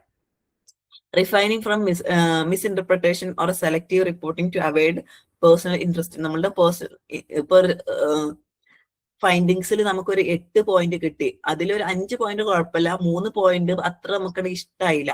അപ്പൊ നമ്മൾ ആ 3 പോയിന്റ് വെക്കേണ്ട, ബാക്കി 5 പോയിന്റ് വെച്ചാൽ മാത്രം മതി എന്ന് പറയാൻ പറ്റൂല. നമ്മളുടെ ഒരു പേഴ്സണൽ ഇൻട്രസ്റ്റിന് അവിടെ എന്തില്ല, വാല്യൂ ഇല്ല. നമ്മളുടെ ഫൈൻഡിങ്സ് അത് കൃത്യമായിട്ട് നമ്മൾ എന്ത് ചെയ്യണം, റിപ്പോർട്ട് ചെയ്യേണ്ടതുണ്ട്. And ethical peer review practice. Peer review is essential for ensuring the quality and integrity of research publications. നമ്മൾ കൂടെ വർക്ക് ചെയ്യുന്ന ആളുകൾ, നമ്മുടെ കൊളീഗ്സ് ആയിരിക്കോട്ടെ, അല്ലെങ്കിൽ നമ്മൾ സൂപ്പർവൈസ് ചെയ്യുന്ന ആളുകൾ, അവരുടെയൊക്കെ റിവ്യൂ എന്ത് ചെയ്യണം, നമ്മളുടെ റിസർച്ചിന്റെ ക്വാളിറ്റിനെ ഇംപ്രൂവ് ചെയ്യാൻ വേണ്ടിയിട്ട് ഹെൽപ്പ് ചെയ്യും. അപ്പൊ അത് നമ്മൾ സ്വീകരിക്കേണ്ടതായിട്ട് ഉണ്ട്. അപ്പം റിവ്യൂവേഴ്സോ അല്ലെങ്കിൽ ഓതേഴ്സോ ഒക്കെ എന്ത് ചെയ്യണം, അവരുടെ കോൺഫിഡൻഷ്യാലിറ്റി കീപ്പ് ചെയ്തുകൊണ്ട്, ഇന്റലക്ച്വൽ പ്രോപ്പർട്ടി റൈറ്റ് കീപ്പ് ചെയ്തുകൊണ്ട് അവരെന്ത് ചെയ്യണം, ആ ഒരു റിവ്യൂ പ്രോസസ്സിൽ നമ്മൾ ഇൻവോൾവ് ചെയ്യേണ്ടതായിട്ട് ഉണ്ട്. ഓക്കെ, ഇനി റിസർച്ചിന്റെ എടുത്ത് നോക്കിക്കഴിഞ്ഞാൽ key ethical measures in research, അത് നമ്മൾ നേരത്തെ പറഞ്ഞ പോലെ തന്നെ informed consent and participant protection അല്ലെ, നമ്മളുടെ അതിൽ പങ്കെടുക്കുന്ന ആളുകളുടെ കൺസെന്റ് വാങ്ങണം, പ്രൊട്ടക്ഷൻസ് വാങ്ങണം. Protective research designing and ethics committee അല്ലെ, research design should include safeguard to minimise potential harms. എന്തെങ്കിലും പൊട്ടൻഷ്യൽ ഹാംസ് കുറക്കാൻ വേണ്ടിയിട്ടുള്ള ഒരു അതിന് കുറക്കാൻ വേണ്ടിയിട്ടുള്ള മാനദണ്ഡങ്ങളൊക്കെ നമ്മൾ ആദ്യം തന്നെ നോക്കി വെക്കണം എന്നുള്ളതാണ്. അതുപോലെ തന്നെ നമ്മുടെ എത്തിക്കൽ റിവ്യൂ കമ്മിറ്റി ഉണ്ടായിരിക്കും. അവരെന്ത് ചെയ്യും, oversight and guidance ensure the compliance within the ethical standards. നമ്മൾ ഏതെങ്കിലും ഒരു സമയത്ത് നമുക്കൊരു അൺപ്രൊഫഷണൽ ആയിട്ട് നമ്മൾ ബിഹേവ് ചെയ്യാണ്, എത്തിക്ക് വിട്ട് കളിക്കുകയാണെന്നുണ്ടെങ്കിൽ നമ്മളുടെ ആ എത്തിക് കമ്മിറ്റി നമ്മളെ ഹെൽപ്പ് ചെയ്യും എന്നുള്ളതാണ്. ആൻഡ് ലാസ്റ്റ് പോയിന്റ് ആണ് professional codes and government regulation അല്ലെ. adhering to professional codes and government regulation help researchers navigate ethical dilemmas and upholding ethical conduct in research അല്ലെ. നമ്മൾ നേരത്തെ പറഞ്ഞ പോലെ തന്നെ ഗവൺമെന്റിന്റെ ഒരുപാട് ലോസും റൂൾസും കാര്യങ്ങളൊക്കെ ഉണ്ടാകും, അതൊക്കെ നമ്മൾ കീപ്പ് ചെയ്യണം. അപ്പൊ നമ്മൾക്ക് അവിടെ ചിലപ്പം 2 വഴി ചൂസ് ചെയ്യേണ്ട സമയത്ത് നമ്മൾ കുറച്ചും കൂടെ നമ്മളുടെ ഒരു പോളിസീസും റൂൾസും കാര്യങ്ങളും നമ്മൾ കുറച്ചും കൂടെ നോക്കുക എന്നുള്ളതാണ് നമുക്ക് ചെയ്യാനായിട്ട് ഉള്ളത്. അപ്പൊ ഇത്രയാണ് റിസർച്ച് ഇൻ എത്തിക്സ് എന്ന് പറയുന്നത്. നമുക്കറിയാം ഈ പറഞ്ഞിട്ടുള്ള കാര്യങ്ങളൊക്കെ ബേസിക് ആയിട്ടുള്ള കാര്യങ്ങളാണ്. നിങ്ങൾ ഒരു വട്ടം കൂടി ഇതൊന്ന് വായിച്ചു നോക്കിയാൽ തന്നെ നിങ്ങൾക്ക് തറോ ആയിട്ട് ഈ ടോപ്പിക് പഠിക്കും. ഓക്കെ, അപ്പൊ നിങ്ങൾ വായിക്കുന്ന സമയത്ത് നിങ്ങൾക്ക് എന്തെങ്കിലും ഒരു ഡൗട്ട് വരികയാണെങ്കിൽ നിങ്ങൾ ചോദിച്ചോ. പക്ഷെ എന്ത് ചെയ്യാം, അപ്പൊ ഇതിൽ വന്നിട്ടുള്ള ക്വസ്റ്റ്യൻസ് എന്താന്ന് വെച്ച് കഴിഞ്ഞാൽ, ഇപ്പൊ ആദ്യം നമ്മളൊരു എത്തിക്സിന്റെ ക്വസ്റ്റ്യൻ ചോദിച്ചു, അതിൽ നിങ്ങൾ ആൻസർ പറഞ്ഞു, കറക്റ്റ് ആയിട്ടുള്ള ആൻസർ പറഞ്ഞു. അതായത് അത്രയും സിമ്പിൾ ആയിട്ടുള്ള രീതിയിലാണ് ക്വസ്റ്റ്യൻസ് വരുന്നത്. ഓക്കെ, ഇനി നമുക്കൊരു കുറച്ച് ക്വസ്റ്റ്യൻ കൂടെ ഈ ഒരു ഏരിയയിൽ നിന്ന് വന്നിട്ടുള്ള, അതും 2025 ജൂണിൽ വന്നിട്ടുള്ള ക്വസ്റ്റ്യൻ ആണ്. അതും കൂടെ നോക്കിയിട്ട് നമ്മളെ ക്ലാസ് നമുക്ക് വൈൻഡപ്പ് ചെയ്യാം. എന്നിട്ട് നിങ്ങൾക്ക് ഡൗട്ട് ഉണ്ടെങ്കിൽ നിങ്ങൾക്ക് ക്ലിയർ ചെയ്യാം കേട്ടോ. ക്വസ്റ്റ്യൻ നോക്ക്, research misconduct include which of the following. ഞാൻ നേരത്തെ പറഞ്ഞു ക്വസ്റ്റ്യൻസ് വന്നിട്ടുള്ളത് നമ്മൾ ഈ ഒരു ഏരിയയിൽ നിന്ന് ക്വസ്റ്റ്യൻ വന്നിട്ടുണ്ട് എന്നുള്ളത് പറഞ്ഞിട്ടുണ്ടായിരുന്നു. ആ ഏരിയയിൽ നിന്നുള്ള ക്വസ്റ്റ്യൻ ആണ്. റിസർച്ചിന്റെ മിസ്കണ്ടക്ട് അല്ലെ, റിസർച്ച് മിസ്കണ്ടക്ട് ചെയ്യുന്ന include which of the following. ഇതിൽ ഇവിടെ തന്നിട്ടുള്ളതിൽ ഏതൊക്കെയാണ് റിസർച്ച് മിസ്കണ്ടക്റ്റിൽ ഇൻക്ലൂഡ് ചെയ്യുന്നത് എന്നുള്ളതാണ്. Data fabrication, plagiarism, data falsification, difference of opinion, data validation. ഏതാണ് ആൻസർ പറഞ്ഞേ? ഞാൻ പറഞ്ഞിട്ടുണ്ടായിരുന്നു, ഇപ്പൊ നമ്മൾ ക്ലാസ്സിൽ അത് ഡിസ്കസ് ചെയ്തു. എന്തൊക്കെയായിരുന്നു ഇപ്പൊ ക്ലാസ്സിൽ ഡിസ്കസ് ചെയ്ത കാര്യങ്ങളാണ്. അപ്പം നിങ്ങൾ എന്ത് ചെയ്യാ, പറയാം, ഒന്ന് പറഞ്ഞു നോക്കിക്കേ. തെറ്റാണെങ്കിലും ശരിയാണെങ്കിലും കുഴപ്പമില്ല, നിങ്ങൾ പറഞ്ഞു നോക്കി. കാരണം നിങ്ങൾ ഇപ്പം കേൾക്കുന്ന കാര്യമായിരിക്കും, പെട്ടെന്നൊന്നും ആൻസർ പറയാൻ പറ്റിക്കൊള്ളുന്നില്ല. ഒരു വട്ടമൊക്കെ റീഡ് ചെയ്താൽ നിങ്ങൾക്ക് കിട്ടും. എന്നാലും ഒന്ന് പറയാൻ ട്രൈ ചെയ്ത് നോക്ക്. ഏതൊക്കെ വരും? ഓപ്ഷൻ എ വരുമോ? എ വരുന്നുണ്ടാവും അല്ലെ? എ വരുന്നുണ്ടാവും. പ്ലാഗാരിസം എന്തായാലും വരും ഉറപ്പായിട്ടും. ഫാൾസിഫിക്കേഷൻ വരുന്നുണ്ട്. അപ്പം എയും ബിയും സിയും വരുന്നുണ്ട്. ഇനി ഡിയും ഇയും ആണ് വരുമോ ഇല്ലയെന്ന് നോക്കണ്ടേ. ഡിഫറൻസ് ഓഫ് ഒപ്പീനിയൻ അല്ലെ? ഓക്കെ അല്ലെ? ഡിഫറൻസ് ഓഫ് ഒപ്പീനിയന് പ്രശ്നമില്ല, ഒരുപാട് ഒപ്പീനിയൻ എടുക്കാന്ന് വിചാരിച്ചിട്ട് പ്രശ്നമില്ല, ഡാറ്റ വാലിഡേഷനും പ്രശ്നമില്ല. അപ്പം എയും ബിയും സിയും ആണ് എന്ത് ആൻസർ ആയിട്ട് വരുന്നത്. അപ്പൊ പറഞ്ഞത് ശരിയാണ് അല്ലെ. റിസർച്ചിന്റെ മിസ്കണ്ടക്റ്റിൽ ഇൻക്ലൂഡ് ചെയ്യുന്നതാണ് ഫാബ്രിക്കേഷൻ, ഡാറ്റ ഫാബ്രിക്കേറ്റ് ചെയ്യുക, പിന്നെ പ്ലഗാരിസം വരിക, ഫാൾസിഫിക്കേഷൻ വരിക എന്നുള്ളതൊക്കെ റിസർച്ചിന്റെ എന്തെങ്കിലും മിസ്കണ്ടക്റ്റിൽ വരുന്ന കാര്യമാണ്. അടുത്തൊരു ക്വസ്റ്റ്യൻ നോക്കിക്കേ. ഇതും ജൂൺ 2025 വന്നിട്ടുള്ള ക്വസ്റ്റ്യൻ ആണ് കേട്ടോ. Which of the following are the risk of plagiarism for the researcher who plagiarises? Okay, ഇതിൽ ഇവിടെ തന്നിട്ടുള്ള ഒരു 4 പോയിന്റ് തന്നിട്ടുണ്ട്. ഇതിൽ ഏതൊക്കെയാണ് റിസർച്ചിന്റെ പ്ലാഗാരിസം അല്ലെങ്കിൽ കോപ്പി കോപ്പി അടിക്കുക എന്നൊക്കെ നമ്മൾ പറയുന്നത് റിസർച്ചറിന്റെ ഒരു ഇങ്ങനെ കോപ്പി അടിക്കുന്ന ഒരു റിസർച്ചറിന്റെ വരുന്ന റിസ്ക് എന്തൊക്കെയാണെന്നുള്ളതാണ് ചോദിച്ചിട്ടുള്ളത്. എന്തൊക്കെയാണ്? ലോസിങ് ഓഫ് ഇൻസ്പിരേഷൻ, അവർക്ക് അവരുടെ ഇൻസ്പിരേഷൻ നഷ്ടപ്പെടും. ലോസിങ് ഓഫ് ഒബ്റ്റൈൻഡ് ടൈറ്റിൽസ്, അവരവരുടെ നേടിയെടുത്തിട്ടുള്ള ഒരു ടൈറ്റിൽ അവർക്ക് നഷ്ടപ്പെടും അല്ലെ. അവര് ഇപ്പൊ റിസർച്ച് ഒക്കെ വെച്ച് കഴിഞ്ഞാൽ ഡോക്ടർ എന്നുള്ളതൊക്കെ കിട്ടും. അപ്പൊ അവര് കോപ്പി അടിച്ചിട്ടൊക്കെ കിട്ടുക പറയുമ്പോൾ എന്താ ആ ഒരു ടൈറ്റിൽ നമുക്ക് പോയില്ലേ. Distraction of obtained solutions, destroying the public image. എന്താണ്? എന്തായാലും ബി ഉണ്ട്, വേറെ ഒന്നും കൂടെ ഉണ്ടല്ലോ. ഏതാ എന്ന് പറഞ്ഞു നോക്കിക്കേ. പബ്ലിക് ഇമേജിന് മാറ്റം വരുമോ? പബ്ലിക് ഇമേജ് മാറ്റം വരുമോ? നമ്മൾ കോപ്പി അടിച്ചതാണ്, കോപ്പി അടിച്ചിട്ട് ഇതാക്കിയതാന്ന് പറയുമ്പോ നമ്മൾ പബ്ലിക് ഇമേജിന് മാറ്റം വരുമോ? യെസ് അല്ലെ. അപ്പോ സി അതെ അല്ലെ, മൂന്നാമത്തതാണ്. ബി ആൻഡ് ഡി ആണ് ആൻസർ ആയിട്ട് വരുന്നത് കേട്ടോ. അപ്പം നമുക്ക് നമ്മളുടെ ടൈറ്റിലിന് പ്രശ്നം വരും, അതുപോലെ തന്നെ നമ്മളുടെ പബ്ലിക് ഇമേജിന് പ്രശ്നം വരും. അപ്പം ഇത്രയും സിമ്പിൾ ആയിട്ടാണ് ക്വസ്റ്റ്യൻസ് ചോദിക്കുന്നത്. കഴിഞ്ഞ പ്രാവശ്യമൊക്കെ അത്രയും സിമ്പിൾ ആയിട്ടാണ് ചോദിച്ചത്. നിങ്ങൾ ഒരു വട്ടം ഇന്ന് തന്നെ ഇതൊന്ന് റീഡ് ചെയ്ത് കഴിഞ്ഞാൽ, എന്നിട്ട് ഡൗട്ട് ഉണ്ടെങ്കിൽ ചോദിച്ചോ, എന്നാൽ തന്നെ നിങ്ങൾ എന്ത് ചെയ്യും, ഇത് പഠിക്കും. പിന്നെ നിങ്ങൾ എക്സാം എടുക്കുന്ന സമയത്തൊന്ന് കുറച്ച് വട്ടം റിവൈസ് ചെയ്ത് കഴിഞ്ഞാൽ നിങ്ങൾക്ക് എന്തായാലും ഈ പാർട്ടിന്ന് ക്വസ്റ്റ്യൻ വന്നു കഴിഞ്ഞാൽ നിങ്ങൾക്ക് ആൻസർ ചെയ്യാൻ വേണ്ടിയിട്ട് സാധിക്കും. അപ്പൊ നിങ്ങൾ ആലോചിക്കേണ്ട കാര്യം എന്താ വെച്ചാൽ ക്വസ്റ്റ്യൻ ഭയങ്കര സിമ്പിളാ, പക്ഷെ ഓപ്ഷൻസ് വരുമ്പോൾ നമുക്ക് ചെറിയൊരു കൺഫ്യൂഷൻ വരുന്നുണ്ട്. അതെന്താന്ന് വെച്ച് കഴിഞ്ഞാൽ കൃത്യമായിട്ട് അതിന്റെ ഒരു ആശയം നിങ്ങൾക്ക് അത് കിട്ടാത്തതുകൊണ്ടാണ്. അപ്പം നിങ്ങൾക്ക് ഇപ്പോൾ അത് കിട്ടിയിട്ടുണ്ടാവും ഞാൻ വിചാരിക്കുകയാണ്. ഇനി എന്തെങ്കിലും ഒരു ഡൗട്ട് ഉണ്ടെങ്കിൽ നിങ്ങൾ ചോദിക്കാം. ഇതോട് കൂടിയിട്ട് നമ്മളുടെ റിസർച്ച് മൊഡ്യൂൾ അല്ലെ, യൂണിറ്റ് 2 റിസർച്ച് ആപ്റ്റിറ്റ്യൂഡ് എന്നുള്ള മൊഡ്യൂൾ നമ്മൾ കംപ്ലീറ്റ് ചെയ്തിട്ടുണ്ട്. 2025 വന്നിട്ട് റിസർച്ച് ഏരിയയിൽ വന്നിട്ടുള്ള ഏകദേശം ക്വസ്റ്റ്യൻസ് ഒക്കെ നമ്മൾ കവർ ചെയ്തു. ആ ക്വസ്റ്റ്യൻസ് നമ്മൾ ക്ലാസ്സിൽ ഡിസ്കസ് ചെയ്തു. സിലബസിലുള്ള മുഴുവൻ ടോപ്പിക്കും നമ്മൾ കവർ ചെയ്തു. അപ്പോൾ റിസർച്ച് എന്ന് പറയുന്ന ഒരു യൂണിറ്റ് നമ്മൾ എന്ത് ചെയ്യാണ്, വൈൻഡപ്പ് ചെയ്യാണ്. നിങ്ങൾ വായിക്കുന്ന സമയത്ത് എന്ത് ഡൗട്ട് ഉണ്ടെന്നുണ്ടെങ്കിലും നിങ്ങൾക്ക് ചോദിക്കാം. അത് അങ്ങനെയാണെങ്കിലും നമ്മൾ ക്ലിയർ ചെയ്ത് തരും. എനിക്ക് അറിയാത്തതാണെങ്കിലും ഞാൻ എന്തെങ്കിലും ചോദിച്ചിട്ടാണെങ്കിലും പറഞ്ഞു തരും. പിന്നെ ഇത് നമ്മൾ സിലബസ് ബേസ് ചെയ്തിട്ടുള്ള ഒരു ക്ലാസ് ആയിരുന്നു. ഇനി നിങ്ങൾ എന്ത് ചെയ്യണം, കുറച്ചും കൂടി എക്സ്ട്രാ റീഡിങ്ങും നിങ്ങൾക്ക് ആവശ്യമുണ്ട്. അപ്പൊ ഈ ഒരു കാര്യം ക്ലാസ് കേട്ടതിന് ശേഷം, ക്ലാസ്സിലുള്ള കാര്യങ്ങൾ പഠിച്ചതിന് ശേഷം ഞാൻ പറഞ്ഞതുപോലെ ക്വസ്റ്റ്യൻ വർക്ക്ഔട്ട് ചെയ്യാം.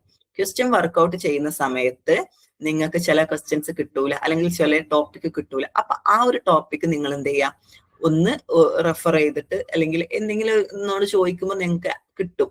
നമ്മൾക്ക് ഒരുപാട് ടെക്നോളജി ഉണ്ട്. അപ്പൊ ടെക്നോളജിയോടൊക്കെ ചോദിക്കുമ്പോൾ നിങ്ങൾക്ക് അതിന്റെ ഒരു ആൻസർ. അപ്പൊ അങ്ങനെ തന്നെ നിങ്ങൾ എന്ത് ചെയ്യുക, പഠിച്ചു പോവുക. നിങ്ങൾ ഈ ഞാൻ പറഞ്ഞിട്ടുള്ള കാര്യങ്ങൾ പഠിച്ചാൽ തന്നെ നിങ്ങൾക്ക് റിസർച്ച് ഏരിയയിൽ നിന്ന് വരുന്ന ക്വസ്റ്റ്യൻസ് ഭൂരിഭാഗവും നിങ്ങൾക്ക് എന്തായാലും കവർ ചെയ്യാൻ വേണ്ടി സാധിക്കും. എന്റെ കീവേഡ്സ് നിങ്ങൾ ഓർത്ത് വെക്കുക. ഞാൻ നിങ്ങൾക്ക് കുറച്ച് ആൻസറിലേക്ക് എത്താനുള്ള കുറച്ച് ട്രിക്സ് പറഞ്ഞു തന്നിട്ടുണ്ട്. അതായത് നമ്മൾ ലെങ്തിയസ് ആൻസർ അല്ലെ, ഏറ്റവും ലെങ്ത് ആയിട്ട് വരുന്ന ആൻസർ ആയിരിക്കും ഇത്. ക്വസ്റ്റ്യൻ വായിച്ചു നിങ്ങൾക്ക് ഒരു തരത്തിലും ആൻസർ കിട്ടുന്നില്ല എന്ന് വരുന്നൊരു സമയം ഉണ്ടാവും. ക്വസ്റ്റ്യൻ വായിച്ചിട്ട് ഒരു തരത്തിലും ആൻസർ കിട്ടുന്നില്ലെങ്കിൽ ഒരു 80% വരെ ശരിയാവുന്ന ട്രിക്കാണ് കേട്ടോ. മുഴുവനും ശരിയാവും ഞാൻ പറയുന്നില്ല, ഒരു 80% വരെ. ഞാൻ പറഞ്ഞ പോലെ തന്നെ ലെങ്തിയസ്റ്റ് ആൻസർ ഇല്ലേ, അതായത് നമ്മളുടെ ആൻസറിൽ വരുന്ന ഏറ്റവും ലെങ്തിയസ് ആയിട്ടുള്ള ആൻസർ വരാനുള്ള സാധ്യതയുണ്ട്. അല്ലെങ്കിൽ ഷോർട്ടസ്റ്റ്, എല്ലാം ലെങ്തിയസ്റ്റ് ആയിട്ടുള്ളതാണെങ്കിൽ അതിൽ ഏറ്റവും ഷോർട്ടസ്റ്റ് ആയിട്ടുള്ളത് വരാനുള്ള സാധ്യതയുണ്ട്.